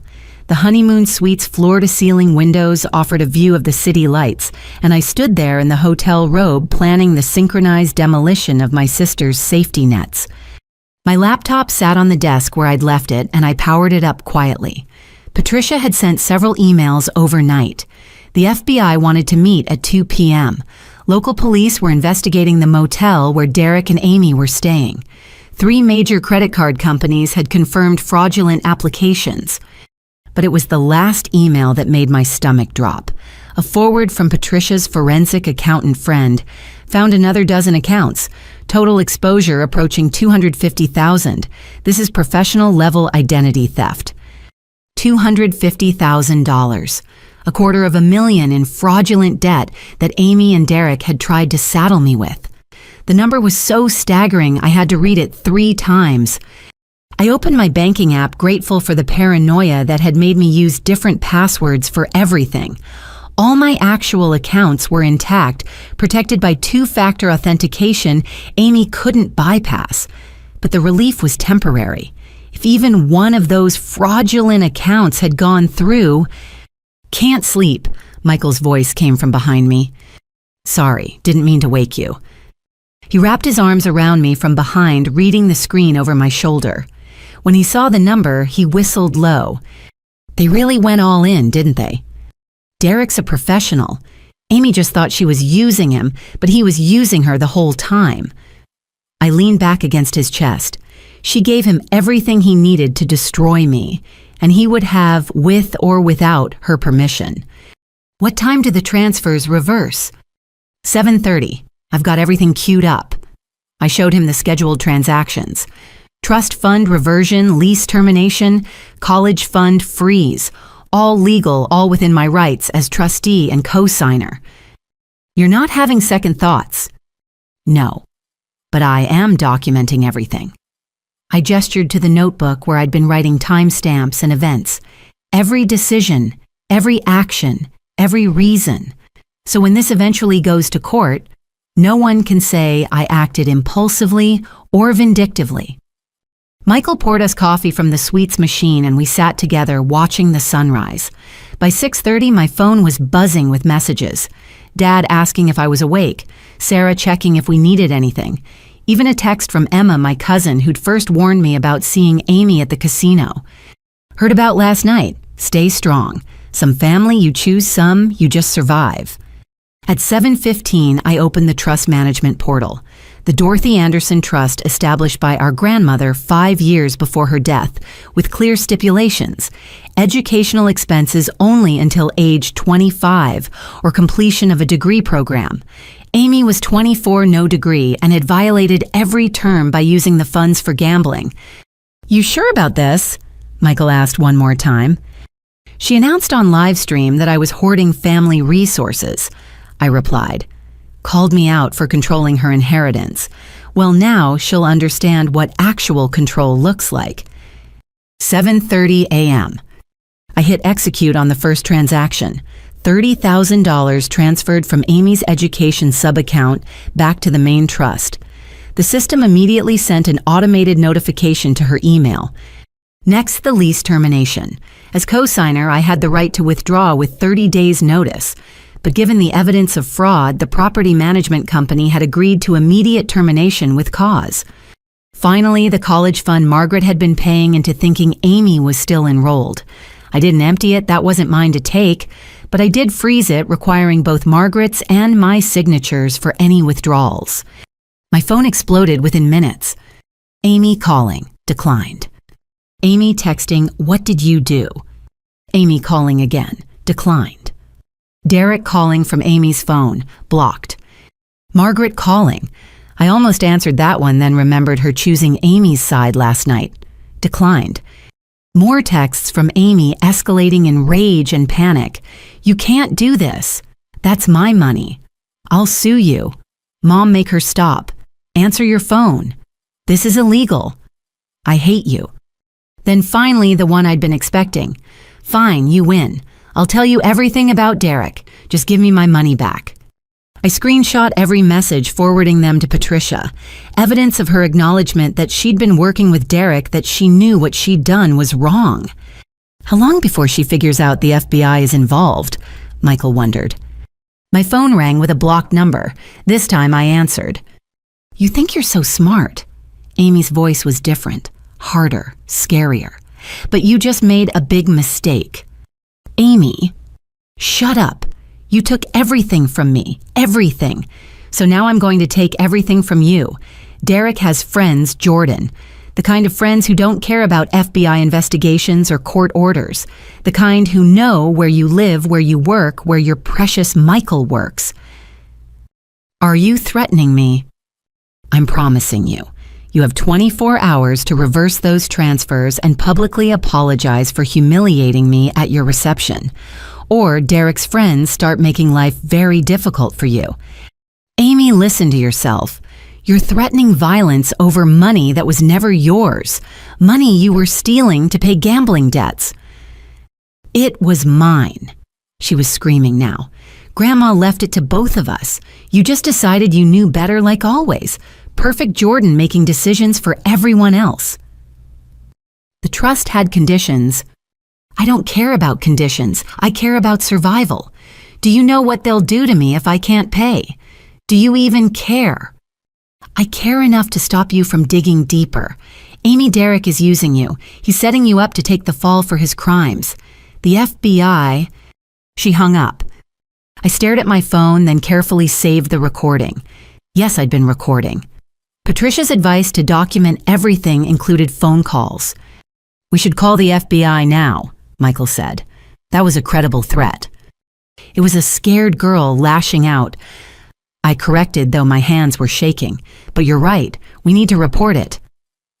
As I dialed Patricia's emergency number, another call came through, this time from the property management company. Mrs. Fletcher, this is David from Riverside Properties. I'm at your sister's apartment with the sheriff. You need to know what we found. My blood ran cold. Is Amy okay? She's not here, but the apartment... Ma'am, it's being used as some kind of fraud headquarters. There are credit cards in dozens of names, fake IDs, printers, blank checks. We're waiting for the police detective, but as the co-signer, I thought you should know. Don't touch anything, I said automatically. I'll have my attorney call you immediately. I hung up and looked at Michael. It's worse than we thought. They were running their operation out of the apartment I co-signed for. His face went pale. That makes you potentially liable. Unless I can prove I had no knowledge and took immediate action upon discovery. I was already texting Patricia, which is exactly what we're doing. My phone rang again, Dad. This time I answered. Jordan, your mother's inconsolable. Amy called her hysterical, saying you'd stolen her inheritance and made her homeless. What's going on? What's going on is that Amy and her boyfriend have committed $250,000 in fraud using my identity. They were running a criminal operation out of the apartment I stupidly co-signed for. And instead of being grateful, I'm not pressing charges yet, she's threatening me. Silence. Then $250,000, that we know of. There might be more. Oh my God, his voice broke. Jordan, I'm so sorry. We should have seen this coming. Should have gotten her help years ago instead of enabling her. Yeah, well, that stops now. I've frozen every account I have legal control over. The FBI is taking over the criminal investigation. And Dad, she just threatened to have people hurt me and Michael if I don't give her money. She what? You heard me. Your younger daughter just crossed the line from family disappointment to actual criminal. So you and Mom have a choice to make.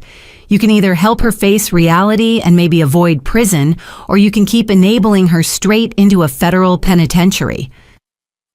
Jordan. I have to go, Dad. The FBI needs my statement. But do me a favor. Ask Mom if she still thinks Amy just needed to let it out. Because from where I'm sitting, what Amy needs is a lawyer and a plea deal. I hung up before he could respond. It was harsh, but I was done softening blows for people who'd never done the same for me. Michael pulled me into his arms. You okay?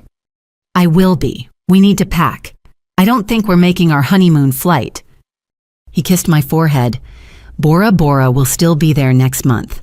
Right now, we protect ourselves. As we began gathering our things, my phone buzzed with one more message, this time from a number I didn't recognize. You don't know me, but I know Derek. Get somewhere safe. He's desperate and dangerous when cornered. This isn't a threat. It's a warning from someone who learned the hard way. He'll hurt anyone to save himself. I showed Michael the message. Without a word, he began packing faster. The war I'd never wanted had officially begun, but at least now everyone knew which side they were on. Amy had made her choice. Derek had shown his true colors, and I'd finally stopped pretending that love meant accepting abuse. 7:30 a.m. had come and gone. The transfers were complete. The safety nets were cut. Now all that remained was to see who would save themselves and who would hit the ground. By 8:45 a.m., Michael and I had relocated to a suite at a different hotel across town registered under his cousin's name. Patricia met us there with 2 FBI agents who looked like they'd rather be anywhere else on a Sunday morning. Agent Martinez, a compact woman with sharp eyes, spread photos across the coffee table. "Is this your sister?" The surveillance images showed Amy at various ATMs over the past 6 months, each time with Derek hovering nearby. In some, she was clearly using multiple cards. In others, she was photographing checks before depositing them. "Yes, that's Amy." "And you had no knowledge of these activities?" "None. I found out yesterday when she attempted to use my credit card information." Agent Thompson Martinez's older partner pulled out a tablet. "We've been tracking Derek Matthews for 18 months. Your sister is the 15th woman he's targeted using the same pattern. Build trust claim financial expertise, gradually take over their finances, then drain them and their families dry." 15 women. Michael couldn't hide his shock. "That we know of. Most are too embarrassed to come forward. Your wedding livestream actually helped us. Your sister broadcasting the crime in real time, Derek appearing on camera, both of them admitting to targeting you. It's the best evidence we've gotten." I laughed bitterly. So Amy's attempt to humiliate me actually built the case against her. Essentially, yes. But here's our problem. Martinez leaned forward. Derek always positions the women to take the fall. Everything's in their names using their signatures, their IP addresses. He stays technically clean while they face the federal charges. "You're saying Amy could go to prison while Derek walks?" "Unless she cooperates. We need her to testify about his methods, provide evidence of his coercion. But from what we've observed, she's completely under his influence. Classic manipulation tactics. He's probably convinced her that you're the enemy, and he's her only ally." My phone now, on a new number Patricia had arranged, buzzed with a forwarded message from my old number. "Margaret. Jordan, I know you're angry, but Amy is suicidal. She says you've destroyed her life. Please, I'm begging you as your mother, undo whatever you've done. I can't lose my baby girl, so, Mom." I showed it to the agents. Martinez's expression didn't change. Textbook. He's coaching her to use emotional manipulation. Suicide threats, family pressure, anything to make you reverse the financial cutoffs. "Is she actually suicidal?"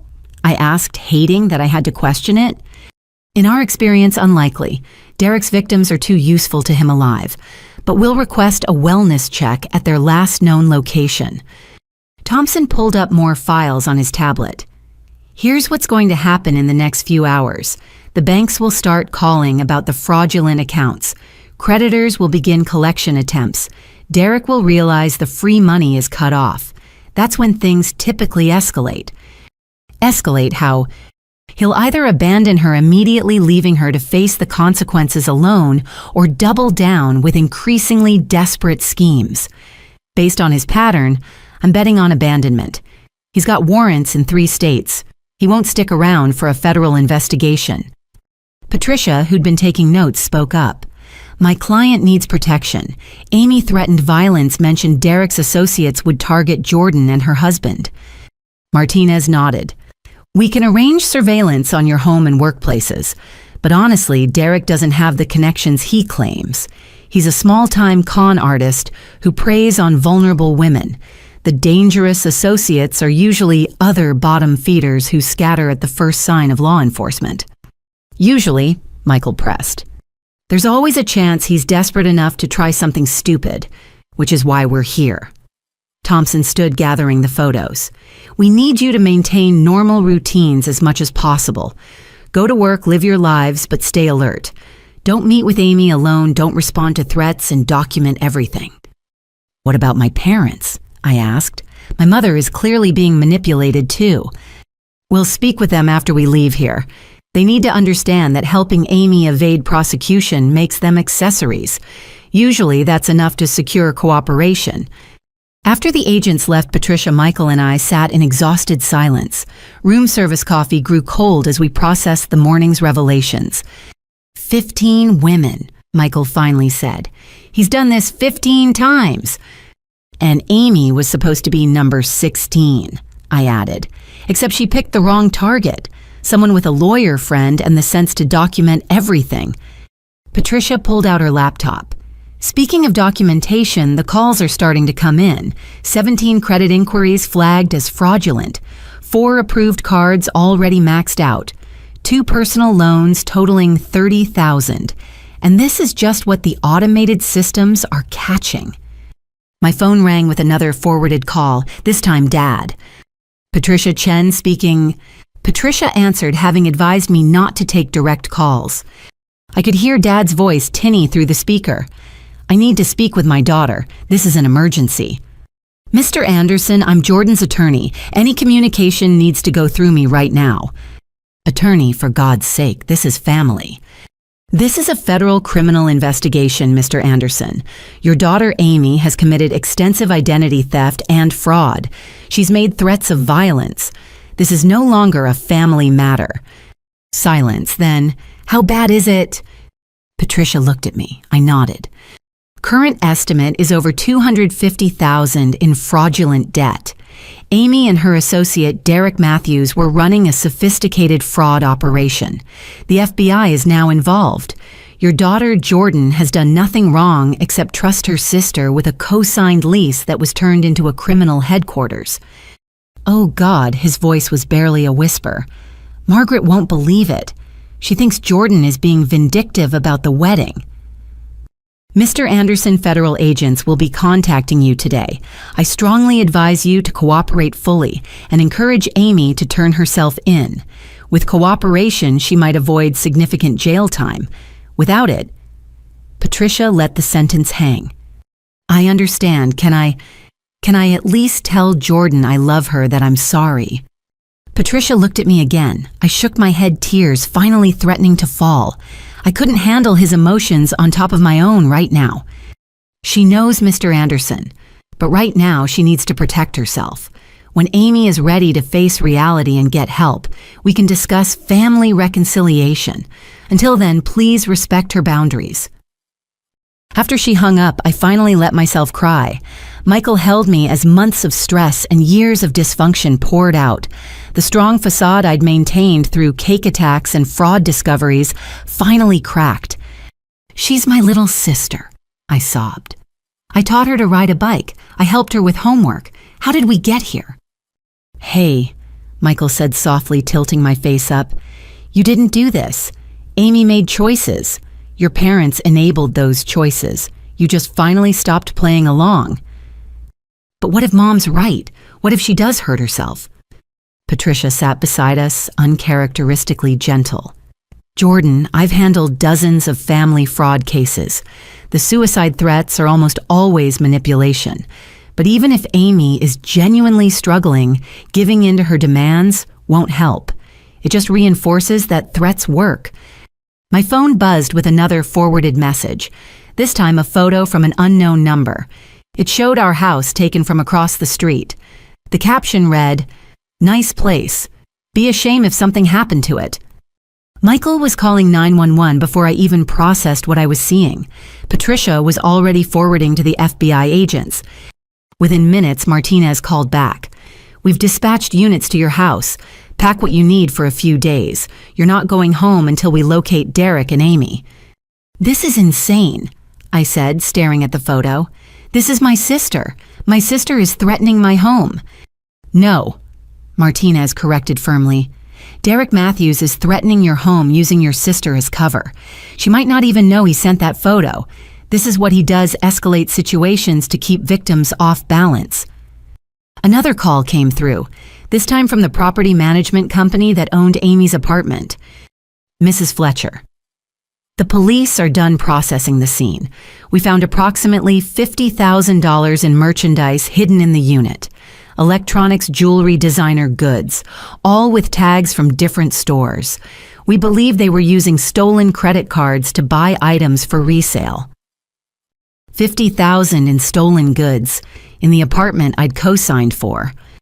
Additionally, the manager continued, we found evidence of multiple other tenants being targeted, mail theft primarily. Several residents reported missing credit card statements and bank documents. Are you saying they were running this operation against your other tenants too? It appears so. The police will be contacting affected residents, but as the co-signer, you could face civil liability unless you can demonstrate lack of knowledge. After I hung up, Patricia was already typing. I'm filing immediate documentation with every relevant agency showing when you discovered the fraud and what actions you took. Timestamps are crucial here. My phone rang again. This time it was Amy's number, but Agent Martinez's voice answered. Jordan, we've located them. Patrol units found them at a motel off Interstate 80. Derek ran, but we have Amy in custody. She's not doing well. Extremely intoxicated, hostile, claiming you set her up. Is she okay? Despite everything I needed to know.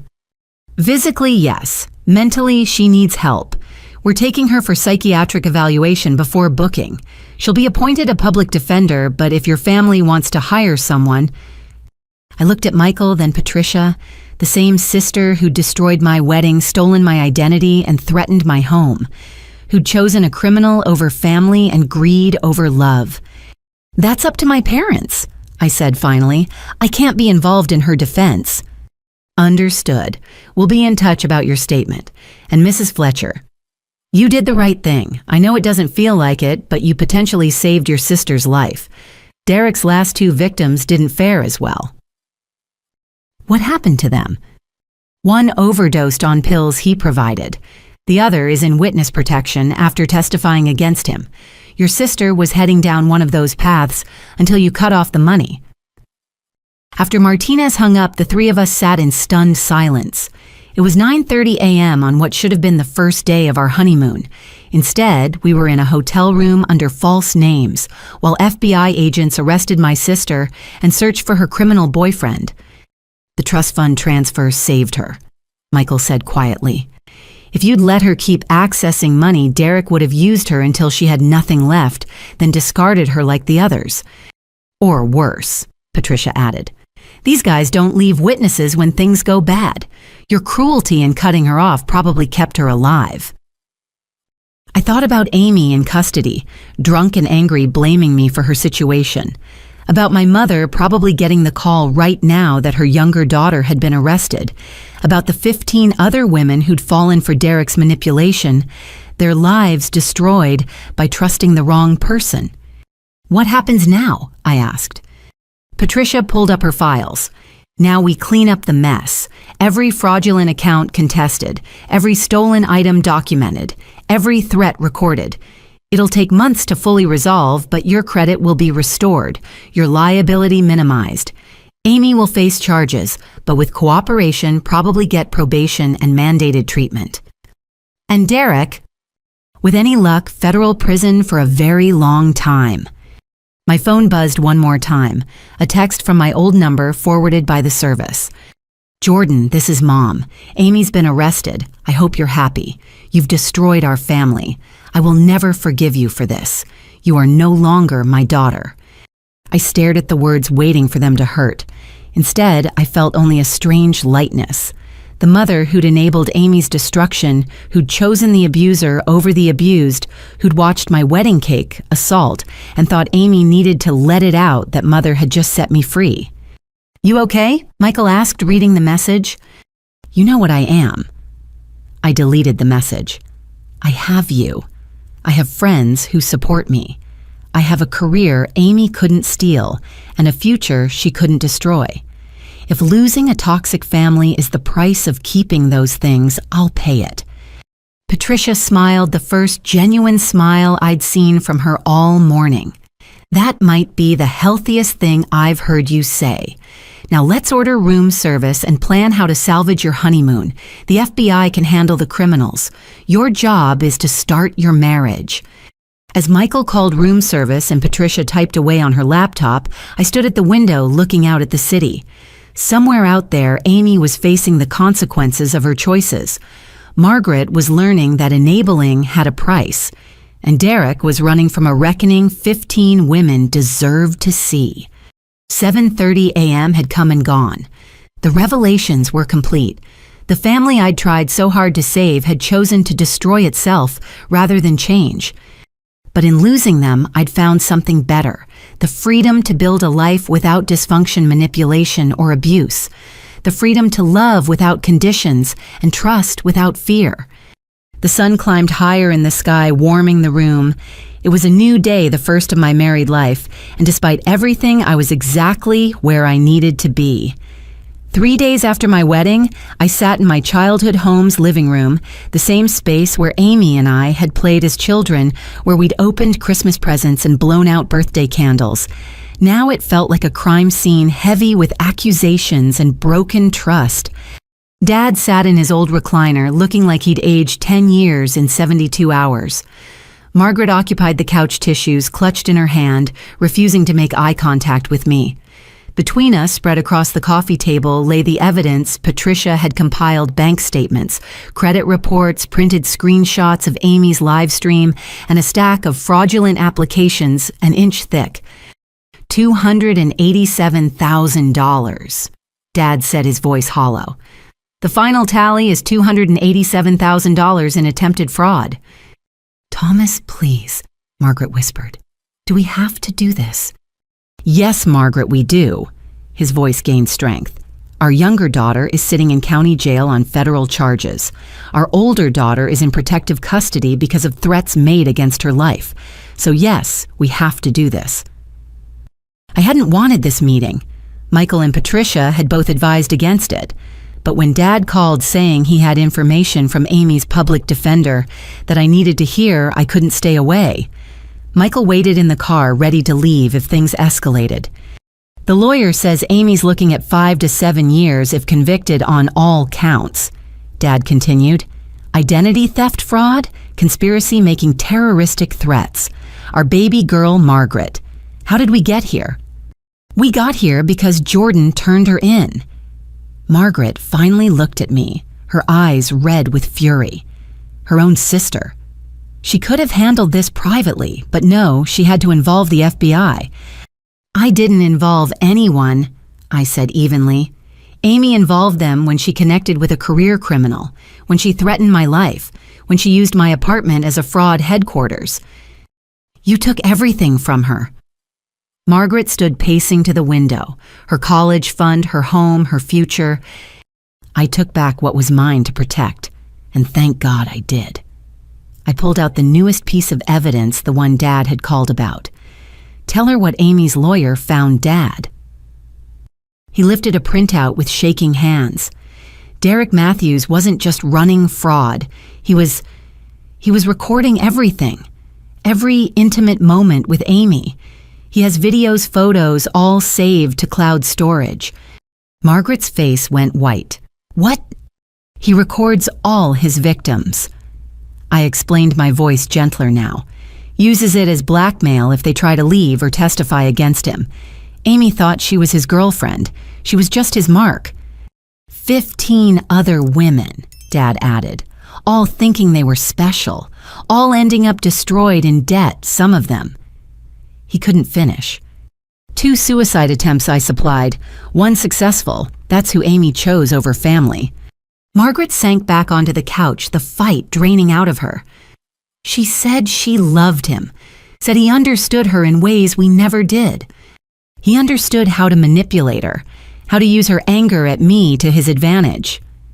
I leaned forward. "Mom, I know you want to blame me. It's easier than admitting we all failed Amy by never making her face consequences. But I'm not the villain here. You could have helped her." Margaret insisted, but with less venom. "You have money connections." "I have $300,000 in student loans and a mortgage. The wedding was paid for with savings and Michael's family's help. This idea that I'm wealthy is Amy's fantasy, one you bought into. But the trust fund has $30,000 earmarked for education, not gambling debts, not living expenses for criminals, education, which Amy hasn't pursued in 2 years. Dad set down another document. There's more. The public defender found evidence that Derek was planning to disappear soon. He had fake passports, ready tickets to Thailand. He was going to drain every account and leave Amy holding the bag. "Oh God," Margaret whispered. "Your intervention saved her life," Dad said, looking at me. "I know it doesn't feel like it. I know Margaret and I haven't handled this well. But you saved her from whatever he was planning." "Tell that to Amy," I said bitterly. "According to her public defender, she still thinks Derek loves her, still thinks I ruined their chance at happiness."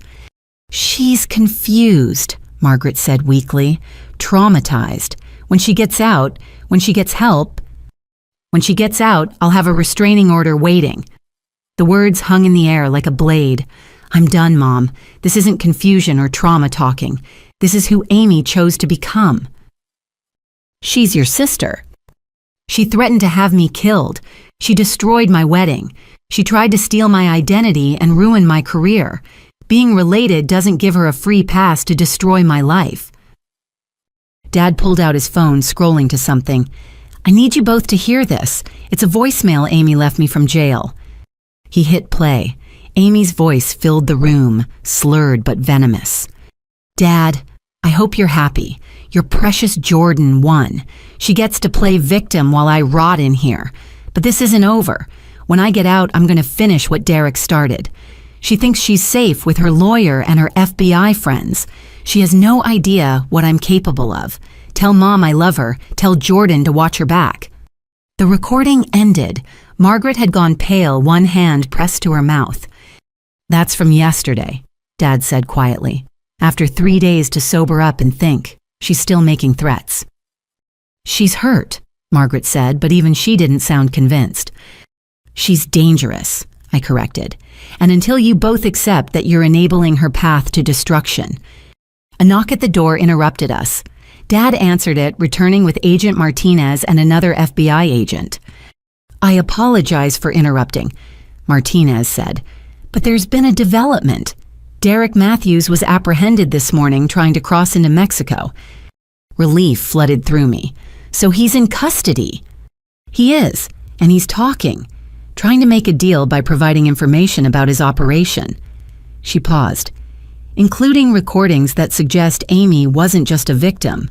She actively participated in targeting other women after you cut her off financially." The room went silent. Even Margaret couldn't find words to defend that. Martinez continued, "In the past 3 days, Derek and Amy targeted 2 other women, sisters of Amy's high school classmates, used the same playbook sympathy about family rejection promises to help them get justice against relatives who'd wronged them. Amy made the initial contact while Derek worked the financial angle. She became him," I said, understanding flooding through me. "When I cut off her money, she didn't leave. She joined his operation." The victims were lucky. Their families were suspicious and contacted authorities before any significant damage. But it establishes a pattern of willing participation that will be hard for Amy's defense to overcome. After the agents left, we sat in stunned silence. The daughter and sister we'd known was gone, replaced by someone willing to destroy other families the way hers had been destroyed. "I need to show you something," Dad said finally.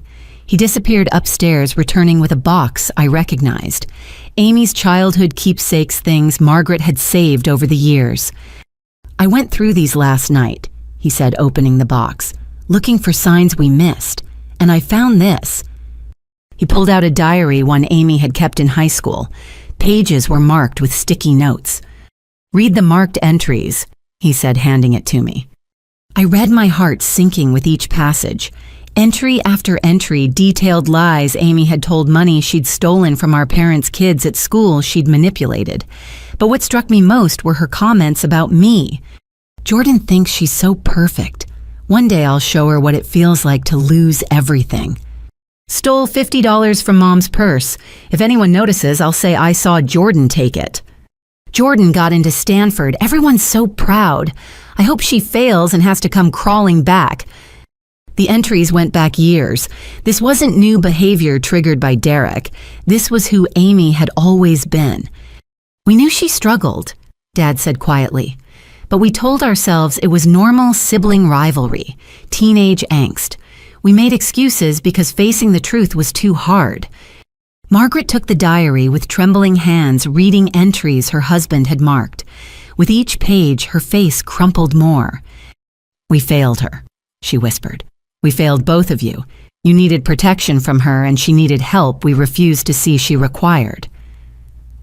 The therapist we sent her to in 10th grade, Dad added she recommended intensive treatment, said Amy showed signs of antisocial personality disorder. We got a second opinion, instead found someone who said she was just acting out. "I remember," I said. "You doctor shopped until someone said what you wanted to hear." "We were scared," Margaret admitted. "Scared of labels, of stigma, of admitting our daughter might be—" She couldn't finish. "Dangerous," I supplied. "The word you're looking for is dangerous." My phone buzzed with a text from Michael. "Everything okay, ready to leave when you are." I stood suddenly exhausted. "I have to go. My husband is waiting and we have meetings with contractors. We're installing a security system." "Jordan, wait." Margaret stood too, reaching for me tentatively. "I owe you an apology. Not just for the wedding, but for years of choosing to believe Amy's lies over your truth, for making you responsible for her well-being while never protecting yours. I waited, not making it easier for her. I'm sorry." She continued, tears flowing freely. "I'm sorry I comforted her after she attacked you. I'm sorry I blamed you for her choices. I'm sorry I failed as your mother."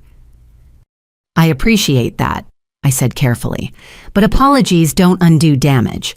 Trust has to be rebuilt, and honestly, I don't know if I have the energy for that right now." "I understand," she whispered. Dad walked me to the door. "The public defender wants to know if you'll consider writing a victim impact statement that includes mercy recommendations. Says it could help Amy get treatment instead of just prison time." I thought about the diary entries, the threats the other women she'd tried to victimize. Then I thought about the little girl who used to crawl into my bed during thunderstorms, who I'd taught to tie her shoes and ride a bike.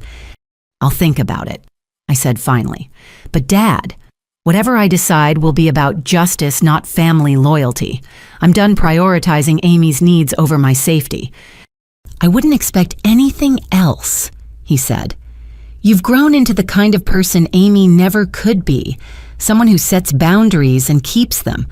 I'm proud of you, sweetheart. Despite everything we did wrong, you turned out right." As I walked to the car where Michael waited, I felt the weight of 28 years of dysfunction lifting. The house behind me held memories both beautiful and terrible, but it no longer held power over me. Amy had chosen her path. My parents were finally facing their failures, and I was free to build a life without the chaos that had defined my family for so long. "How did it go?" Michael asked as I slid into the passenger seat. "They're starting to see the truth," I said. "Whether they can handle it remains to be seen." "And you?" I considered the question. "I'm okay. Sad for what we lost, relieved by what I'm leaving behind, hopeful for what's ahead." He took my hand as we drove away from my childhood home. "That sounds pretty healthy to me." "Yeah." I agreed, watching the familiar streets fade in the rearview mirror. For the first time in my life, I think it actually is. The federal courthouse downtown was a monument to justice, all marble and mahogany, designed to make everyone who entered feel the weight of the law. I sat in a witness waiting room, Patricia beside me, preparing to testify before the grand jury about my sister's crimes. It had been 2 weeks since the wedding, 2 weeks of FBI interviews, credit disputes, and security assessments, 2 weeks of learning just how deep Amy and Derek's operation had gone. Today, I would help determine if my sister faced federal prosecution. Remember, Patricia coached, just answer what they ask. Don't volunteer information, don't speculate about motives. Facts only. I know. I'd been over this dozens of times. It just feels surreal, testifying against Amy.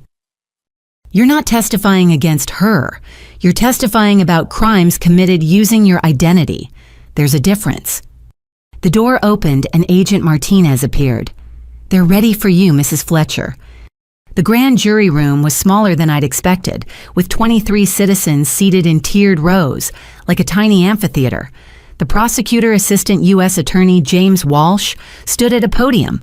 No judge, no defense attorney, just citizens deciding if enough evidence existed for trial. Please state your name for the record. Walsh began after I was sworn in. Jordan Marie Fletcher, formerly Anderson. Mrs. Fletcher, can you tell us about your relationship with Amy Anderson? She's my younger sister, 4 years younger. And were you close? I considered the question. We were once, as children. In recent years, the relationship became strained due to her behavioral issues and financial problems. Walsh pulled up a display showing bank statements. Can you identify these documents? Those are applications for credit cards in my name that I didn't authorize. For the next hour, I walked through evidence. Every fraudulent application, every forged signature, every threatening message. The grand jurors took notes, some looking sympathetic, others stone-faced. Mrs. Fletcher. Walsh asked, did you ever give your sister permission to use your personal information for financial purposes? Never. I specifically refused when she asked for money, which is what triggered this escalation. Can you describe the escalation? I took a breath. She destroyed my wedding reception, physically assaulted me with cake-threatened violence against me and my husband, and sent photographs of our home with threatening messages. Walsh played the live stream video. I watched myself get attacked with cake again, heard Amy's vitriolic speech, saw my mother comfort my attacker. Several jurors shifted uncomfortably. After this incident, what actions did you take? I revoked her access to trust funds I managed, terminated a lease I'd co-signed, and filed fraud alerts with credit agencies. I also hired security and relocated temporarily due to threats. Did the threats continue? Yes. Walsh played the jail recording, Amy's voice filling the room with promises of revenge. One juror, an elderly woman, looked horrified.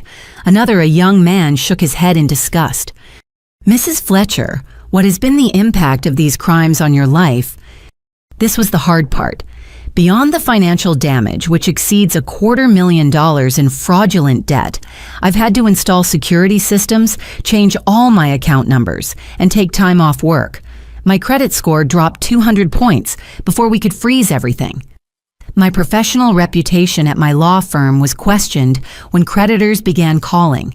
My marriage started with my husband and I in protective custody instead of on our honeymoon. And personally, I've lost my sister, my relationship with my mother is severely damaged, and I live in fear of what Amy might do when she's released. Walsh showed more evidence, the apartment full of stolen goods, the other victims. Amy had contacted Derek's confession, implicating her as a willing partner.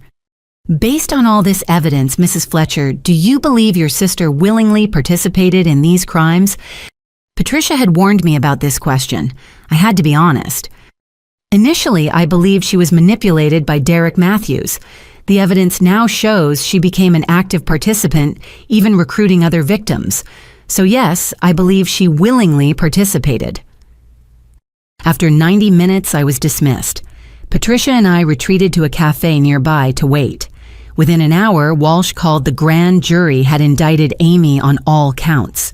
27 federal charges, including identity theft, wire fraud, conspiracy, and making terroristic threats. She's looking at serious time, Walsh said. Even with a plea deal, minimum 5 years, without one possibly 15 to 20. I felt no satisfaction, only a deep sadness. My little sister would spend her 20s and possibly 30s in federal prison. That evening, I met with Amy's public defender, Sarah Kim, at Patricia's office. She was young, earnest, and clearly overwhelmed. Your sister is difficult. Kim began diplomatically. She refuses to accept any plea deal that involves testifying against Derek Matthews. She insists you set them both up. Even with his confession, Patricia asked. She claims you paid him to lie, says this is all an elaborate scheme because you were jealous of her relationship. I laughed, but there was no humor in it. Jealous of a relationship with a career criminal who recorded their intimate moments for blackmail? I've shown her the evidence. She has explanations for everything. You planted the items in her apartment. You created the fake accounts yourself to frame her. The cake incident was performance art to expose your cruelty. Kim rubbed her temples. I've defended many clients, Mrs. Fletcher. Your sister is the first who seems to genuinely believe her own lies. What are her options?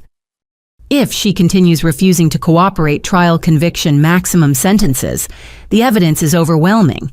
But there's another issue. Kim pulled out medical documents. The psychiatric evaluation revealed some concerning findings. I read the report terms jumping out: antisocial personality disorder, narcissistic features, lack of remorse, inability to accept responsibility.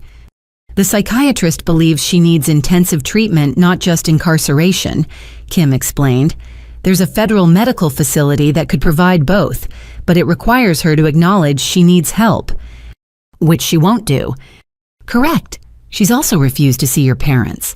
Says they betrayed her by not immediately bailing her out. They couldn't afford bail, I said. It was set at $500,000 given the flight risk. I explained that. She said they should have mortgaged their house. Kim paused. Mrs. Fletcher, I need to ask, would you consider speaking with her? Sometimes victims can break through when others can't. I looked at Patricia, who shook her head slightly, but something in me, maybe the last vestige of big sister protectiveness, considered it. What would be the goal? To get her to accept reality, to take a plea deal that includes treatment, to save her from spending decades in prison out of stubborn pride. She threatened to kill me, I reminded her. In a secure facility through glass with guards present, Kim assured me. But I understand if you refuse. You've been through enough. Michael was adamantly against it when I discussed it that night. She's manipulative, Jordan. She'll use any meeting to hurt you more. I know, but what if this is the last chance to get through to her, to save her from herself? You can't save someone who doesn't want to be saved.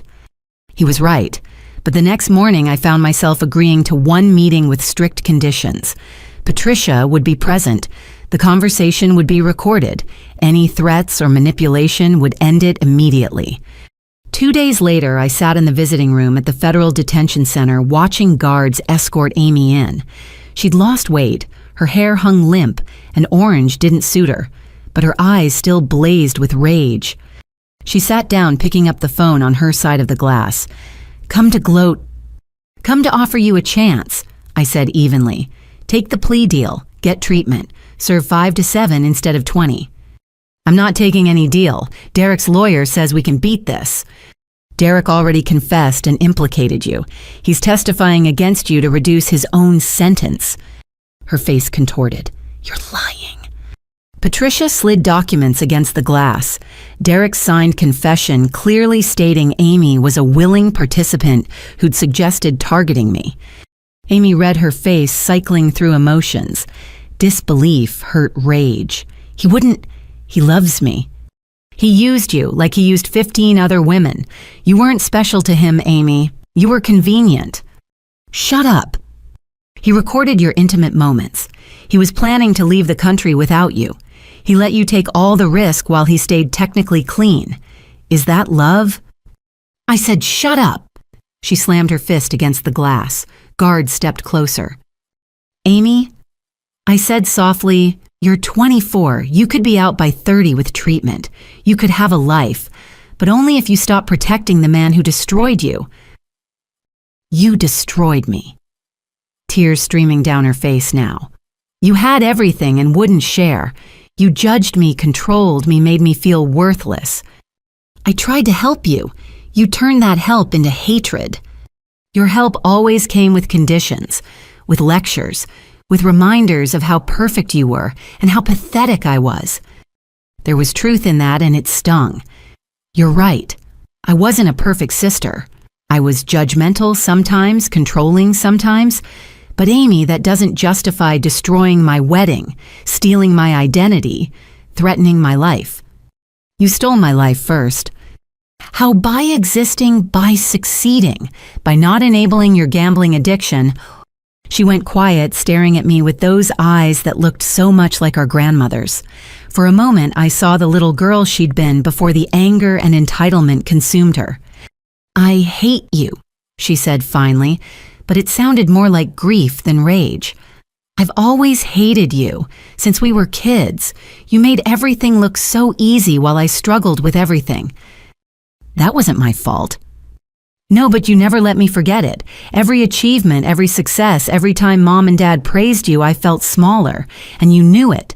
You had to know it. I knew you were unhappy. I didn't know the depth of your resentment until recently. Liar. You knew. You just didn't care. Patricia touched my arm, a warning. This was becoming unproductive, but I had one more thing to try. Amy, I'm going to write a victim impact statement. I can ask for leniency based on your mental health needs, or I can detail every single thing you've done and ask for maximum punishment. The choice is yours. Take the plea deal with treatment or face trial where everything comes out. She laughed high and unhinged. Blackmail. That's your move. How perfect. Jordan the hero still manipulating from her high horse. It's not blackmail, it's reality. You committed serious crimes. There are consequences. I'm offering you a path to minimize those consequences. I don't want your help. Then you'll get my honesty. Every threat, every lie, every moment of terror you put me through will be in that statement. She leaned forward, phone pressed tight to her ear. Do it. Tell them everything. Tell them how their perfect victim drove her sister to desperation. Tell them how you hoarded family resources while I suffered. Tell them the truth. I will tell the truth, including the diary entries Dad found, the ones from high school where you detailed plans to frame me for theft, where you admitted to stealing and lying for years before Derek ever showed up. Her face went pale. You read my diary. Dad did looking for answers. The patterns were all there, Amy. This isn't new behavior caused by recent stress. This is who you've always been. Get out. Her voice was deadly quiet. Get out and never come back. This was your last chance. Get out! She screamed, slamming the phone down. Guards immediately moved in, restraining her as she fought and cursed. Patricia and I left quickly, my hands shaking. In the parking lot, I broke down completely. You tried, Patricia said, holding me as I sobbed.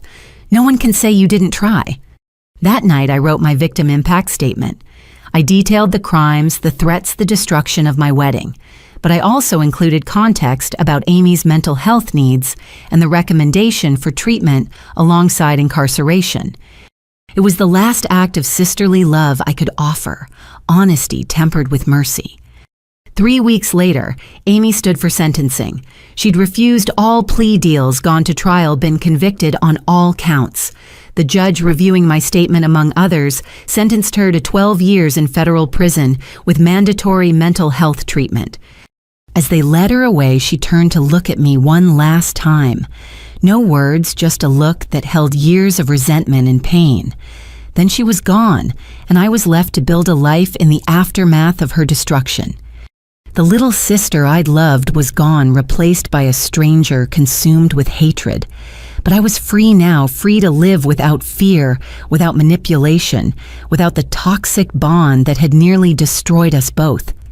Justice had been served, but it tasted like ashes and felt like grief.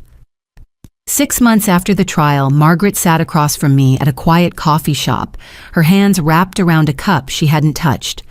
The woman before me looked nothing like the mother who defended Amy at my wedding. Her hair had gone gray at the temples, lines etched deeper around her eyes, and she'd lost the defensive rigidity that had defined her for years. I've been seeing a therapist, she began without preamble. Twice a week since Amy's sentencing. Your father insisted, said he'd leave if I didn't face what we'd done. I sipped my own coffee waiting. Patricia had advised against this meeting, but something in Margaret's voice when she'd called had made me agree. Not hope exactly, but a recognition of genuine pain that matched my own. Dr. Henley specializes in family dynamics and enabling behaviors, Margaret continued. She's helped me understand, God, Jordan, I've been blind for so long. What changed? I asked, keeping my voice neutral. Margaret pulled out a worn notebook, pages filled with her handwriting. I started documenting like you always did, writing down memories, patterns, incidents I'd forgotten or explained away. Do you remember Amy's 7th birthday party? The one where she pushed Katie Morrison into the pool because Katie's present wasn't expensive enough. You remember? Of course you do. Margaret's smile was rueful. I told everyone Katie fell, made excuses. Even when Katie's mother never let her come over again, I blamed her for overreacting. That was the pattern. I agreed. Amy acted out, you covered it up. Everyone else was wrong. Dr. Henley calls it protective enabling. I thought I was shielding Amy from a world that didn't understand her. Instead, I was shielding her from consequences that might have helped her develop empathy and accountability. She flipped through pages pointing to entries. Age 9. Amy stole from the church collection plate. I replaced the money quietly. Age 12. She cyberbullied 3 classmates until one attempted suicide.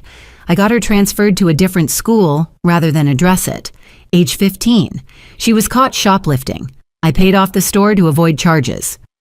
I didn't know about the shoplifting, I admitted, because I hid it from everyone including your father, just like I hid the credit card I gave her at 16 that she maxed out in a month, or the times she stole from my purse and I pretended not to notice, or when she vandalized her ex-boyfriend's car and I paid for repairs anonymously.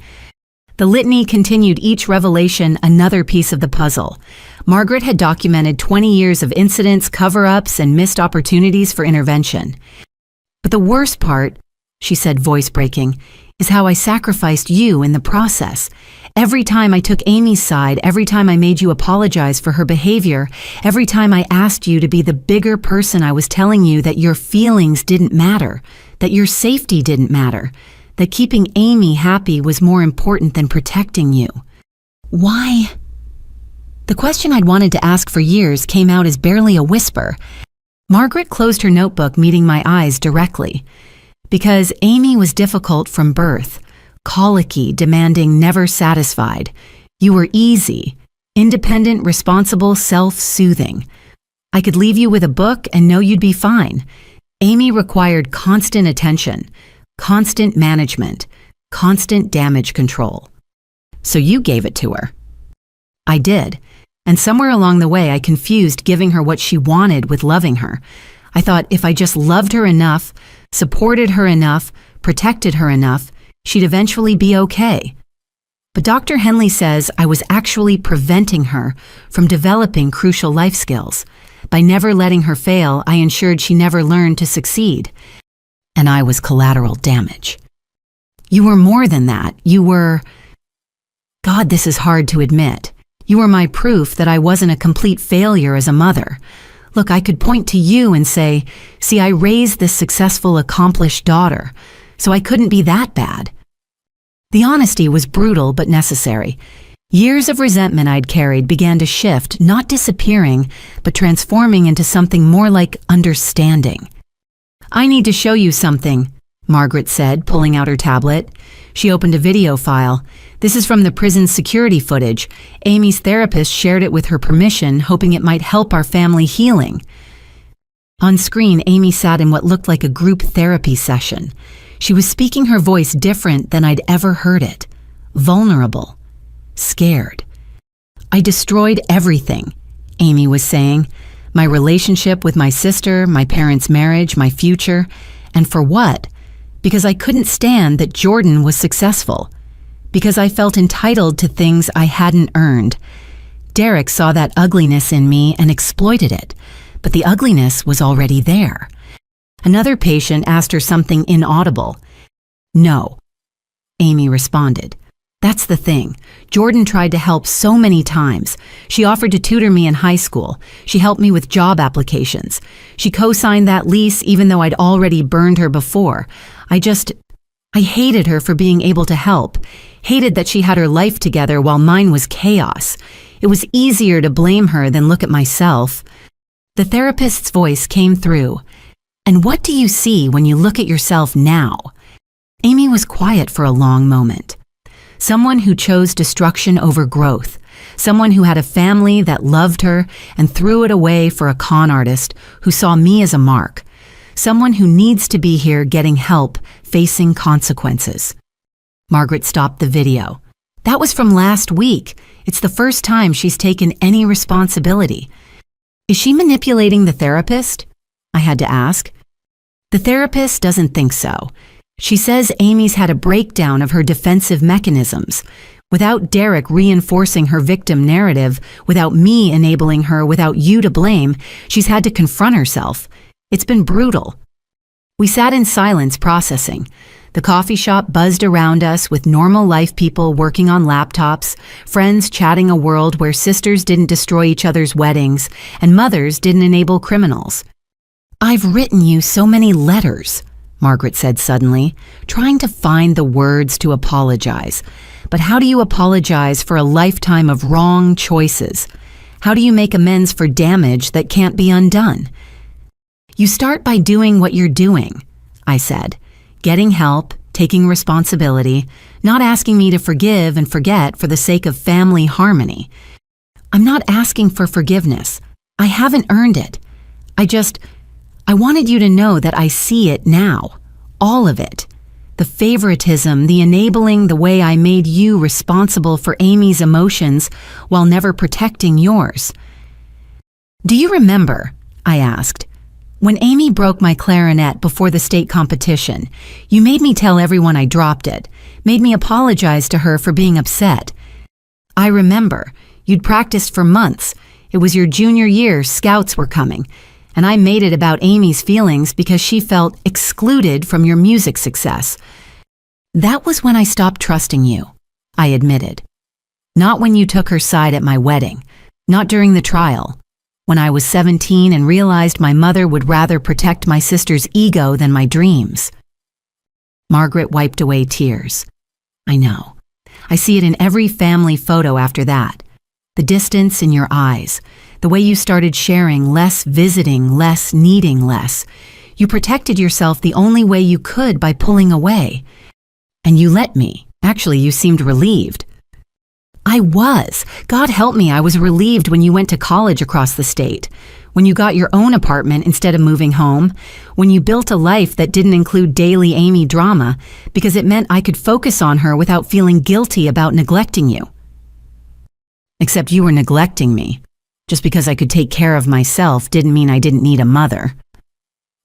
I know that now. Dr. Henley says I parentified you, made you the stable one so I could pour everything into the unstable one. It wasn't fair, it wasn't right, and it wasn't love, though I told myself it was. I thought about all the milestones Margaret had missed because Amy had a crisis. My college graduation, Amy had a breakup. My law school acceptance, Amy needed bail money. My engagement dinner, Amy was in the hospital after a bar fight she'd started. Is Dad doing therapy too? I asked. Individual and couples. We're trying to salvage what's left of our marriage. He's angry at me, at himself, at the years of dysfunction we normalized. But we're both committed to doing better, being better. Even if it's too late for our daughters, maybe we can break the pattern for ourselves.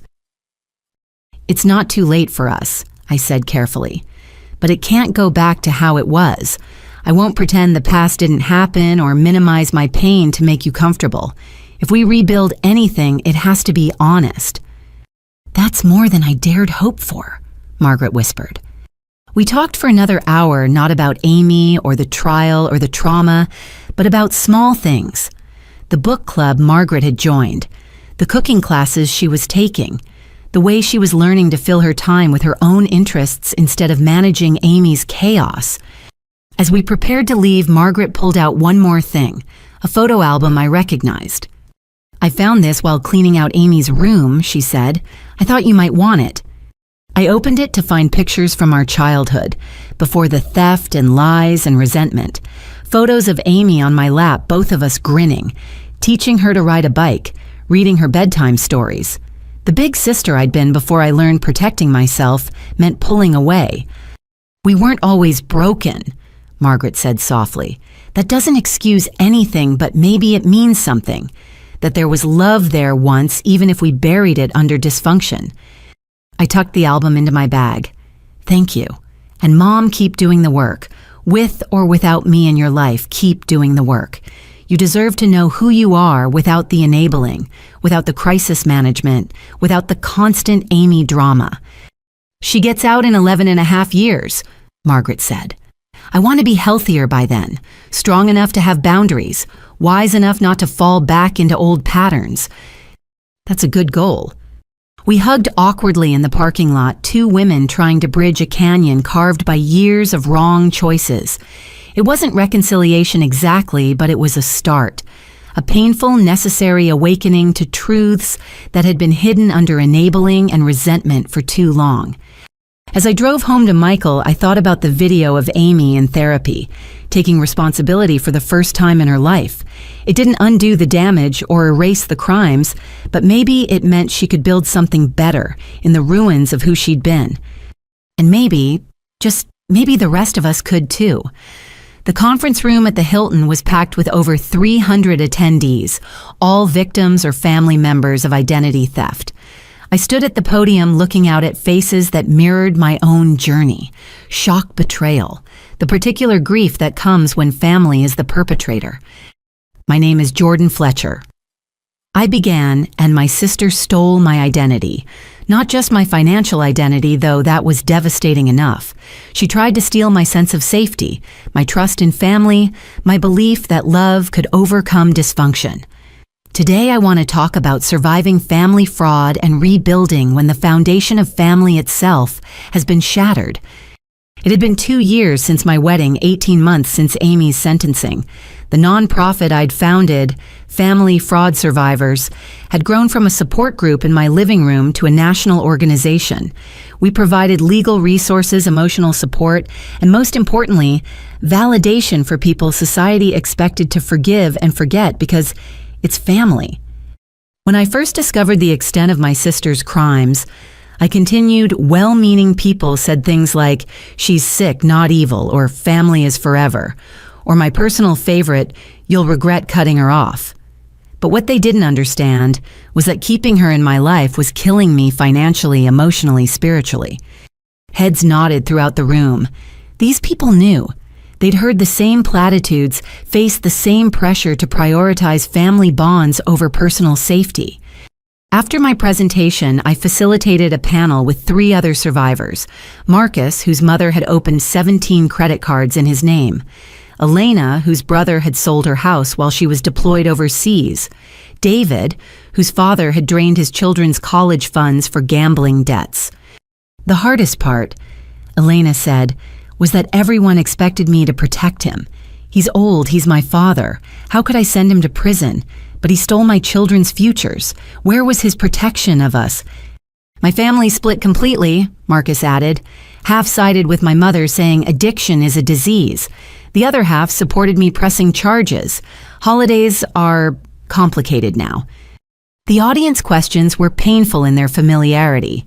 How do you handle family events when half the family thinks you're cruel? What if they get out of prison and contact you? How do you explain to your kids why grandma is in jail?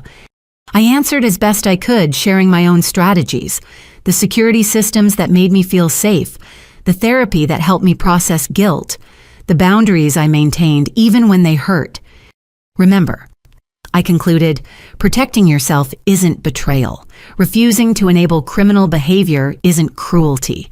And choosing your own well-being over family dysfunction isn't selfish, it's necessary. After the conference, Michael met me for dinner at our favorite restaurant. He'd been my rock through everything, never wavering, even when the stress invaded our newlywed years. "Patricia called," he said after we'd ordered. "The legislation passed committee. It's moving to the full state Senate next month." I felt tears prick my eyes. The Family Fraud Protection Act we'd been lobbying for would make it easier for victims to freeze their credit when family members were suspects, require banks to verify identities more thoroughly, and provide legal protections for victims who press charges against relatives. 2 years of work on, I breathed. Finally. Your testimony made the difference, he said, taking my hand, putting a face to the statistics, making them understand this isn't about vindictive family members, but desperate victims. My phone buzzed with a text from Dad. Saw the news coverage of your conference. So proud. Mom sends her love. Margaret and I had rebuilt slowly, carefully. Weekly coffee, then monthly dinners, now regular family interactions, but always with boundaries. Always with the understanding that our relationship had been forever altered by her choices and mine. Speaking of family, Michael said, his eyes twinkling, I have something to tell you. Oh, we're having a baby. I stared at him confused. I think I'd remember. Sorry, let me rephrase. My sister Michelle is pregnant. We're going to be an aunt and uncle. Joy flooded through me. Michelle had been trying for years, multiple rounds of IVF heartbreaking losses. Oh my God, how far along? 4 months. She wanted to wait until she was sure. Due in February. I immediately started planning baby showers, nursery help, all the ways I could support her. Then a thought struck me, dampening my joy. The baby will be 8 when Amy gets out, I said quietly. Michael squeezed my hand. We'll handle that when it comes. Security measures, legal protections, whatever we need. But Jordan, we can't let Amy's shadow darken every joy. He was right. I'd worked too hard in therapy to let Amy control my emotions from prison. But the fear was real, that she'd emerge unchanged, still bent on revenge targeting the next generation. Have you heard from her? Michael asked gently. Not directly. Her therapist sends quarterly updates through Margaret. Slow progress, lots of resistance, but some breakthrough moments. She's earned her GED, started taking college courses. Small steps. That's something. Maybe. Or maybe she's just learned to play the system better. I can't know, and honestly, I can't care. My focus has to be on building our life, not monitoring hers. We shifted to happier topics, the new house we'd bought with actual security features, built in his promotion at work, the vacation we were planning for our anniversary. Normal couple things that felt extraordinary after the chaos of our beginning. Walking home, we passed the venue where we'd had our reception. It had been renovated, the garden where family photos turned to warfare, now featuring a modern sculpture installation. Ever regret not having the wedding we planned? Michael asked. No, I said honestly. That disaster taught us who we really are, who our real family is, who stands with us when things get ugly. A perfect wedding would have been beautiful, but it wouldn't have shown us those truths so clearly. At home, I found a package on our doorstep. No return address, but I recognized Margaret's handwriting. Inside was a letter and a small box. Jordan. I was cleaning out the attic and found this. Your grandmother Dorothy gave it to me when you were born, said to save it for your first child. Given everything that's happened, I understand if you don't want family heirlooms. But Grandma loved you fiercely and would be proud of the woman you've become. The woman who stands up for herself, helps others, and refuses to let dysfunction define her future. Love, Mom. The box contained a delicate gold locket, Dorothy's initials engraved on the back. Inside was a tiny photo of her as a young woman and space for another photo. I thought about the trust fund she'd created, how Amy had seen it as control, while I'd seen it as protection. Dorothy had known her granddaughters well enough to put safeguards in place. It's beautiful, Michael said, fastening it around my neck. She was a survivor, too, I said, remembering stories of Dorothy leaving an abusive first marriage in the 1960s when divorce was scandalous. Maybe that's why she saw through Amy's charm, recognized the patterns. My phone rang, Patricia. Jordan, I'm sorry to call so late, but there's news. Derek Matthews was killed in prison. Fight with another inmate over contraband. I sank onto the couch, processing. The man who'd orchestrated so much destruction, who'd turned my sister from difficult to dangerous, was gone. Does Amy know? Her lawyer was just notified. She'll be told tomorrow with counseling support. This could go either way, breakthrough or breakdown. After I hung up, Michael and I sat in silence. Derek's death didn't undo his crimes or heal his victims, but it did close a chapter. Amy would have to face her choices without the excuse of his manipulation. "Are you okay?" Michael asked. "I think so. It's strange I don't feel happy or sad. Just relieved that he can't hurt anyone else, that Amy can't hold on to fantasies of reuniting with him, that maybe now she'll have to fully face what she did. And if she doesn't, then she doesn't. But at least the puppet master is gone." That night, I updated my victim impact statement for the parole board, something I'd have to do every few years. I wrote about the nonprofit, the legislation, the hundreds of families we'd helped. I wrote about choosing hope over bitterness, growth over stagnation. But I also reaffirmed my boundaries. Amy was not welcome in my life until she demonstrated sustained change and genuine accountability. 2 years after my wedding disaster, I was building something beautiful from the wreckage. A marriage tested by fire and proven strong. A nonprofit that turned my pain into purpose. A relationship with my mother rebuilt on honesty rather than enabling. A life that Amy had tried to steal but only succeeded in clarifying. The foundation was different than I'd planned, harder won, more carefully constructed, built on truth rather than hope. But it was solid. Unshakable. And most importantly, it was mine.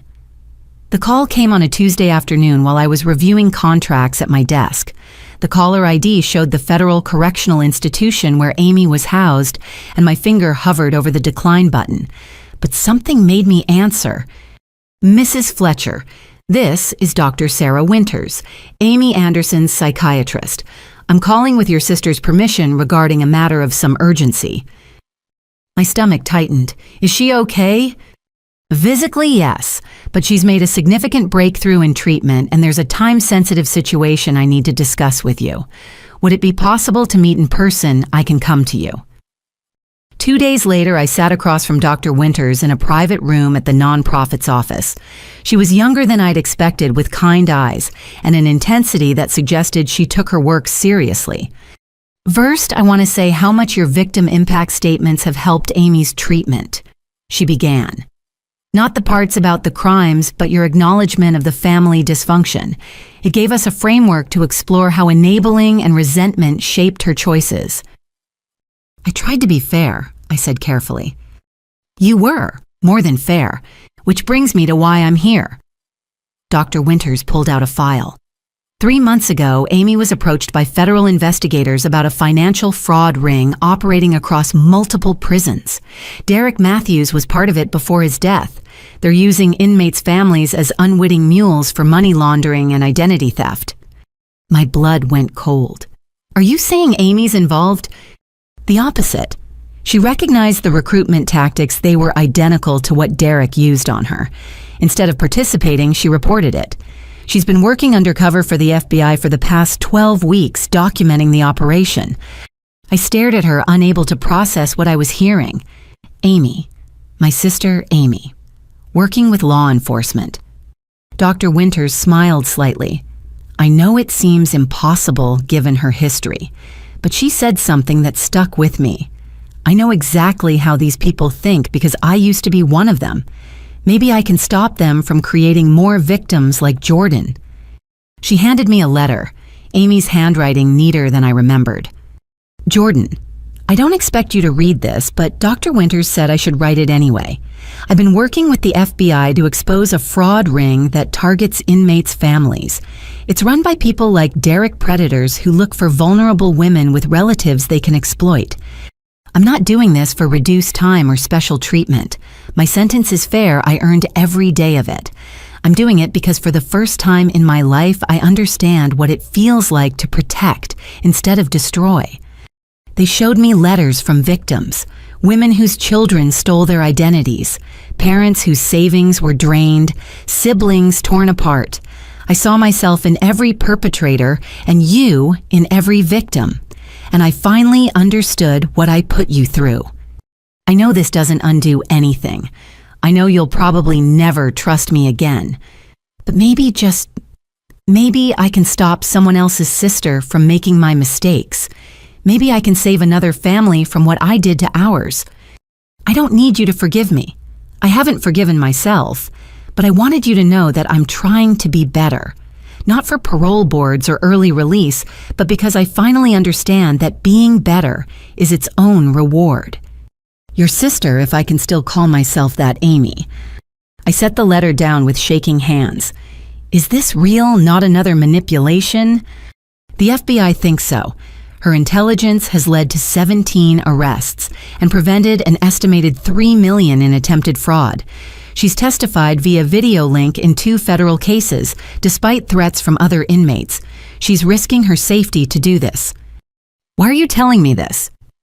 Dr. Winters leaned forward. Because the investigation is wrapping up. The ringleaders know Amy was the informant. She's being transferred to protective custody, but she'll need to testify in person at the main trial. The prosecutors want character witnesses to speak to her transformation to help the jury understand why they should believe a convicted fraudster.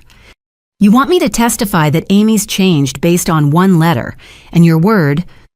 I want you to consider meeting with her first, in a secure facility with full protective measures. See for yourself if the change is real, then decide. I thought about the years of manipulation, the wedding disaster, the threats against my life. Then I thought about the non-profit, all the families we'd helped, the possibility that Amy might genuinely be trying to make amends. I need to think about it, I said finally. Of course. But Mrs. Fletcher. In my 20 years of treating personality disorders, I've rarely seen such a dramatic shift. It began when Derek died and she couldn't blame him anymore. The delusions crumbled. The victim narrative collapsed. What was left was a young woman who finally saw herself clearly and was horrified by the view. That evening, I showed Michael the letter. We discussed it over dinner, weighing risks against possibilities. She could be playing the long game, he said, setting up for parole hearings. True, but what if she's not? What if this is real? Then it changes things. Not everything the past is still the past, but maybe it means the future doesn't have to be defined by it. I called Patricia for legal advice, Margaret for emotional perspective, and my therapist for professional guidance. The consensus was cautious optimism with firm boundaries. A week later, I found myself back in a federal facility waiting in a conference room. When Amy entered, I barely recognized her. Not because of physical changes, though she'd aged considerably, but something in her eyes was different. The angry defensiveness was gone, replaced by something I'd never seen before: genuine remorse. "Hi," she said quietly, sitting down. No guards this time, just a camera recording everything. "Hi. Thank you for coming. I know I don't deserve it. Tell me about the fraud ring," I said, skipping pleasantries. For the next hour, Amy detailed the operation, how inmates were recruited to give up family information, how the ringleaders used emotional manipulation identical to Derek's playbook, how she'd recognized the tactics and made a choice. "They offered me $20,000 in my commissary account just for my parents' information," she said. "Old Amy would have taken it without thinking, but I kept seeing your face at the wedding covered in cake, trying so hard to maintain dignity while I destroyed everything. I couldn't do that to another person." "So you became an informant?" "After Derek died, I had what Dr. Winters calls a narcissistic collapse. Everything I'd blamed on others, all the justifications and excuses just crumbled. I saw myself clearly for the first time, and I wanted to die from the shame." "But you didn't." "No, Dr. Winters said the shame meant I was finally developing empathy, that it was a good sign even though it felt like being skinned alive. She said I could use it to build something better." "And you chose to help the FBI?" Amy nodded. "It was terrifying. The people running this ring are actually dangerous, not like Derek, who just pretended to be. But every time I wanted to quit, I'd think about their victims. People like you who didn't deserve to have their lives destroyed by family they trusted. Why should I believe this isn't another con? Amy looked me directly in the eyes. Because I'm not asking you for anything. I'm not seeking forgiveness or money or help. I just wanted you to know that I finally understand what I did to you. And I'm trying to balance the scales, even though I know they'll never be even. The prosecutors want me to be a character witness. I told them not to contact you. That was Dr. Winter's idea. I don't want anything from you, Jordan. You've given me enough, your silence, your distance, your decision not to push for maximum sentencing. That was more grace than I deserved. We talked for another hour about the GED she'd earned, the accounting courses she was taking, the victim restitution she'd never be able to fully pay but was trying to address, about the other inmates she'd mentored away from fraud schemes, about the therapy sessions where she'd finally faced the ugly truths of who she'd been. I know I'll never be part of your life again, she said as our time ran out.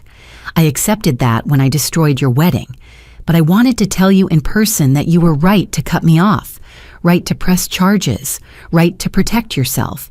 You saved both our lives that day, even if I was too sick to see it.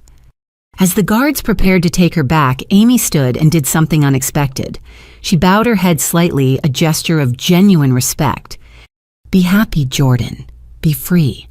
Be everything I tried to stop you from being, and know that somewhere your little sister is finally growing up and wishing you well. I left the facility in emotional turmoil.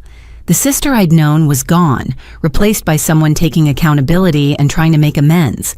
It didn't erase the past or rebuild trust, but it offered something I'd never expected: closure. 2 weeks later, I submitted my character witness statement.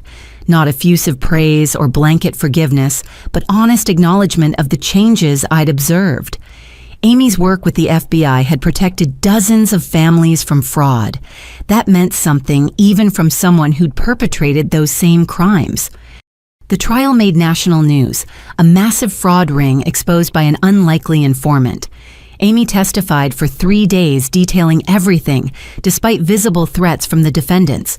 Her testimony helped convict all 17 ringleaders. The judge at the trial commended her courage, but noted it didn't erase her own crimes. Amy responded that she wasn't seeking personal benefit, just trying to prevent others from following her path. Afterward, the lead prosecutor told me Amy's cooperation had been the most extensive and effective they'd ever seen from an inmate informant. Your sister saved a lot of people from financial ruin, he said. I thought you should know that. That night, I updated my victim impact statement for Amy's file one more time. I wrote about redemption being possible, but trust being earned over years, not moments. About protecting future victims being admirable, but not erasing past harm. About hope for her continued growth while maintaining my boundaries. Amy still had 8 years left on her sentence. 8 years to prove this transformation was real. 8 years to build a life centered on accountability rather than blame. And maybe when those 8 years were done, we could meet as strangers and see who we'd both become. Not sisters anymore, that relationship had been irreparably broken, but perhaps two women who'd survived the worst of each other and chosen to grow beyond it. For now, that possibility was enough. 5 years after my wedding disaster, I stood in my dining room setting the table for Thanksgiving dinner. The china gleamed autumn centerpieces adorned every surface, and the smell of turkey filled the air. But this wasn't the tense, dysfunctional gathering of my childhood. This was something we'd built from the ashes, imperfect but honest, careful but real. Michael carved the turkey while his sister Michelle managed her twin toddlers with practiced chaos. His parents Robert and Helen chatted with my father Thomas about their recent golf game. Patricia, now part of our chosen family, helped Margaret bring dishes from the kitchen. Sarah and Jennifer, my constants, through everything, poured wine and kept conversation flowing. The doorbell rang and conversation paused. We all knew who it would be, the delivery service we'd arranged. Michael retrieved the package, a small box addressed to me with no return label. Inside, wrapped carefully, was my grandmother Dorothy's jewelry box, the one Amy had stolen years ago, along with everything inside. A note was tucked beneath it. Found through estate sale listing. Purchased with legal earnings from prison job. Thought it should come home. A. Margaret's hand flew to her mouth. Dad cleared his throat roughly. I lifted the jewelry box, remembering Dorothy wearing these pieces, remembering Amy taking them, remembering the long journey to this moment. Should we set a place? Michelle asked gently, not knowing the full history but sensing the weight of the moment. No, I said, setting the box on the sideboard, but we can acknowledge her. Thomas raised his glass. To family, the ones we're born to and the ones we choose. To growth, even when it's painful. To accountability and redemption. And to those working to earn their way back wherever they are. We toasted the clink of glasses, a benediction over our rebuilt life. Amy was 3 years into her cooperation with federal authorities, her intelligence preventing millions in fraud. She'd testified in 12 trials despite increasing danger to herself.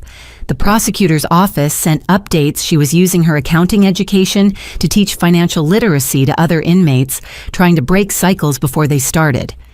After dinner, as the twins napped and football played in the background, Margaret and I stepped onto the back porch. 5 years of therapy and careful boundary setting had brought us here, not to where we'd been, but somewhere newer and more honest. I visited her last week, Margaret said quietly. I know you prefer not to hear details, but I need to tell you something. She started a program for inmates who were victims of financial abuse before becoming perpetrators themselves, teaching them to recognize manipulation tactics, build financial independence, protect themselves from future derricks. Margaret pulled out her phone, showing me a photo of Amy standing before a classroom of women teaching from a whiteboard covered in financial terms. That's significant, I acknowledged. The warden says it's the most successful rehabilitation program they've running. Amy understands the victim-to-perpetrator pipeline because she lived it. She's helping break it for others. I thought about my own nonprofit now operating in 12 states, the legislation we'd passed protecting family fraud victims, the thousands of people we'd helped reclaim their financial lives. Amy and I were fighting the same battle from opposite sides of prison walls. She asks about you, Margaret continued. Not for information, just if you're happy, if you're safe. I tell her yes to both. Thank you. She also wanted me to tell you something, that she understands your silence is a gift, that every day you don't oppose her parole hearings or victim services work is an act of grace she's grateful for. We stood quietly watching the sunset paint the sky in shades of redemption and regret. Inside, laughter erupted as one of the twins woke up and immediately charmed everyone in sight. Do you think you'll ever... Margaret couldn't finish the question. I don't know, I answered honestly. 8 years ago, she tried to destroy everything I'd built. 5 years ago, she threatened my life. Today, she's saving other families from similar destruction. That's a remarkable journey, but it doesn't erase the damage. The therapist says holding boundaries isn't punishment, it's self-preservation. Your therapist is right. I smiled slightly. Look how far you've come, Mom. From enabling to respecting boundaries.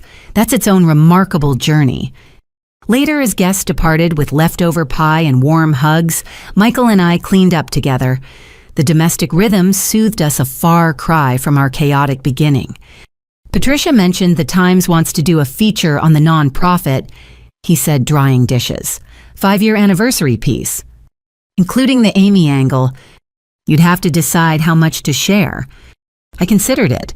Our story had helped so many families recognize toxic patterns and seek help. Maybe sharing the next chapter, the possibility of redemption without reconciliation, could help even more. I'll think about it, I decided. That night, I sat in my home office, the one with the excellent security system and reinforced locks, and opened the jewelry box Amy had returned. Each piece was there, cleaned and polished. At the bottom was another note I'd initially missed.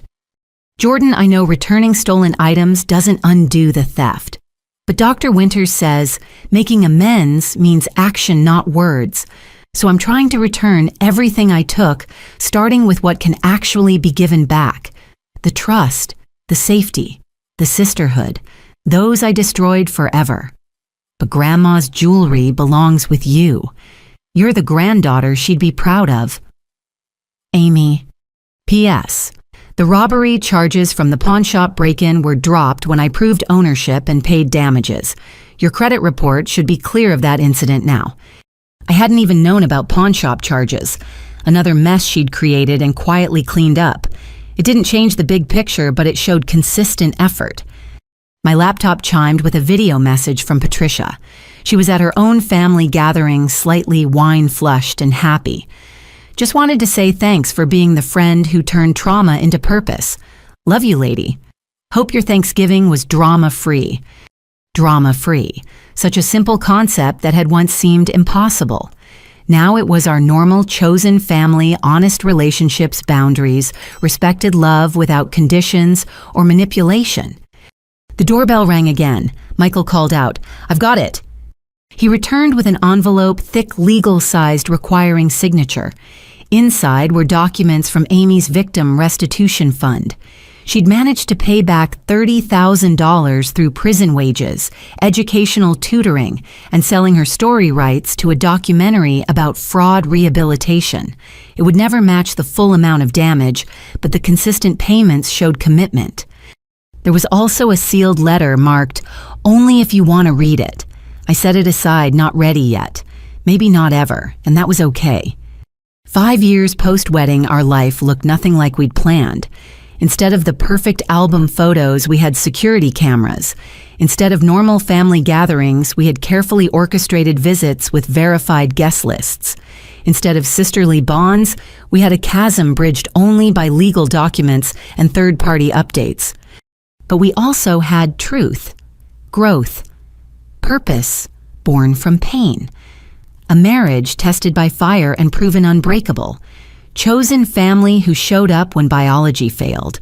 Work that mattered. Lives saved because we'd refused to let our story end in destruction. "Come to bed," Michael called. "Tomorrow's a busy day." Tomorrow, the nonprofit's holiday fundraiser. My testimony before the state senate about new fraud protection laws. Normal life built on abnormal foundations. I locked the jewelry box in our safe alongside the letter I might read someday. Or might not. The choice was mine, just like the choice to build something beautiful from something broken. As I turned off the lights, I thought about Amy in her cell, maybe looking at the same moon through barred windows. Both of us so far from who we'd been transformed by choices and consequences. Neither of us the sister we'd once been to each other, but perhaps both becoming the women we were meant to be. The empty chair at our Thanksgiving table hadn't been for Amy, not yet, maybe not ever. It was for the possibility of redemption, the hope of change, the reminder that even the worst storms eventually pass. And in their wake, if we're brave enough, we can build something stronger than what came before. I climbed into bed beside Michael, grateful for the peaceful end to a drama-free holiday. Outside, the world spun on with its usual chaos. But inside our carefully built life, there was safety, love, hope. And that was more than enough. Would you protect your family even if it meant losing them? Sometimes the greatest act of love is knowing when to let go. Thank you for joining me on this emotional journey. If this story resonated with you, please consider sharing your own thoughts in the comments. Have you ever had to set difficult boundaries with family? Your stories inspire and help others know they're not alone. If you found value in this story, please hit the like button and subscribe for more tales of resilience, redemption, and the complicated truth about family. Share this with someone who might need to hear that protecting yourself isn't selfish, it's necessary. Until next time, remember, real love includes accountability. True family respects boundaries, and sometimes the hardest choices lead to the greatest freedom. Wishing you all the strength to build the life you deserve, with or without those who refuse to honor your worth. Be safe, be strong, and never apologize for protecting your peace.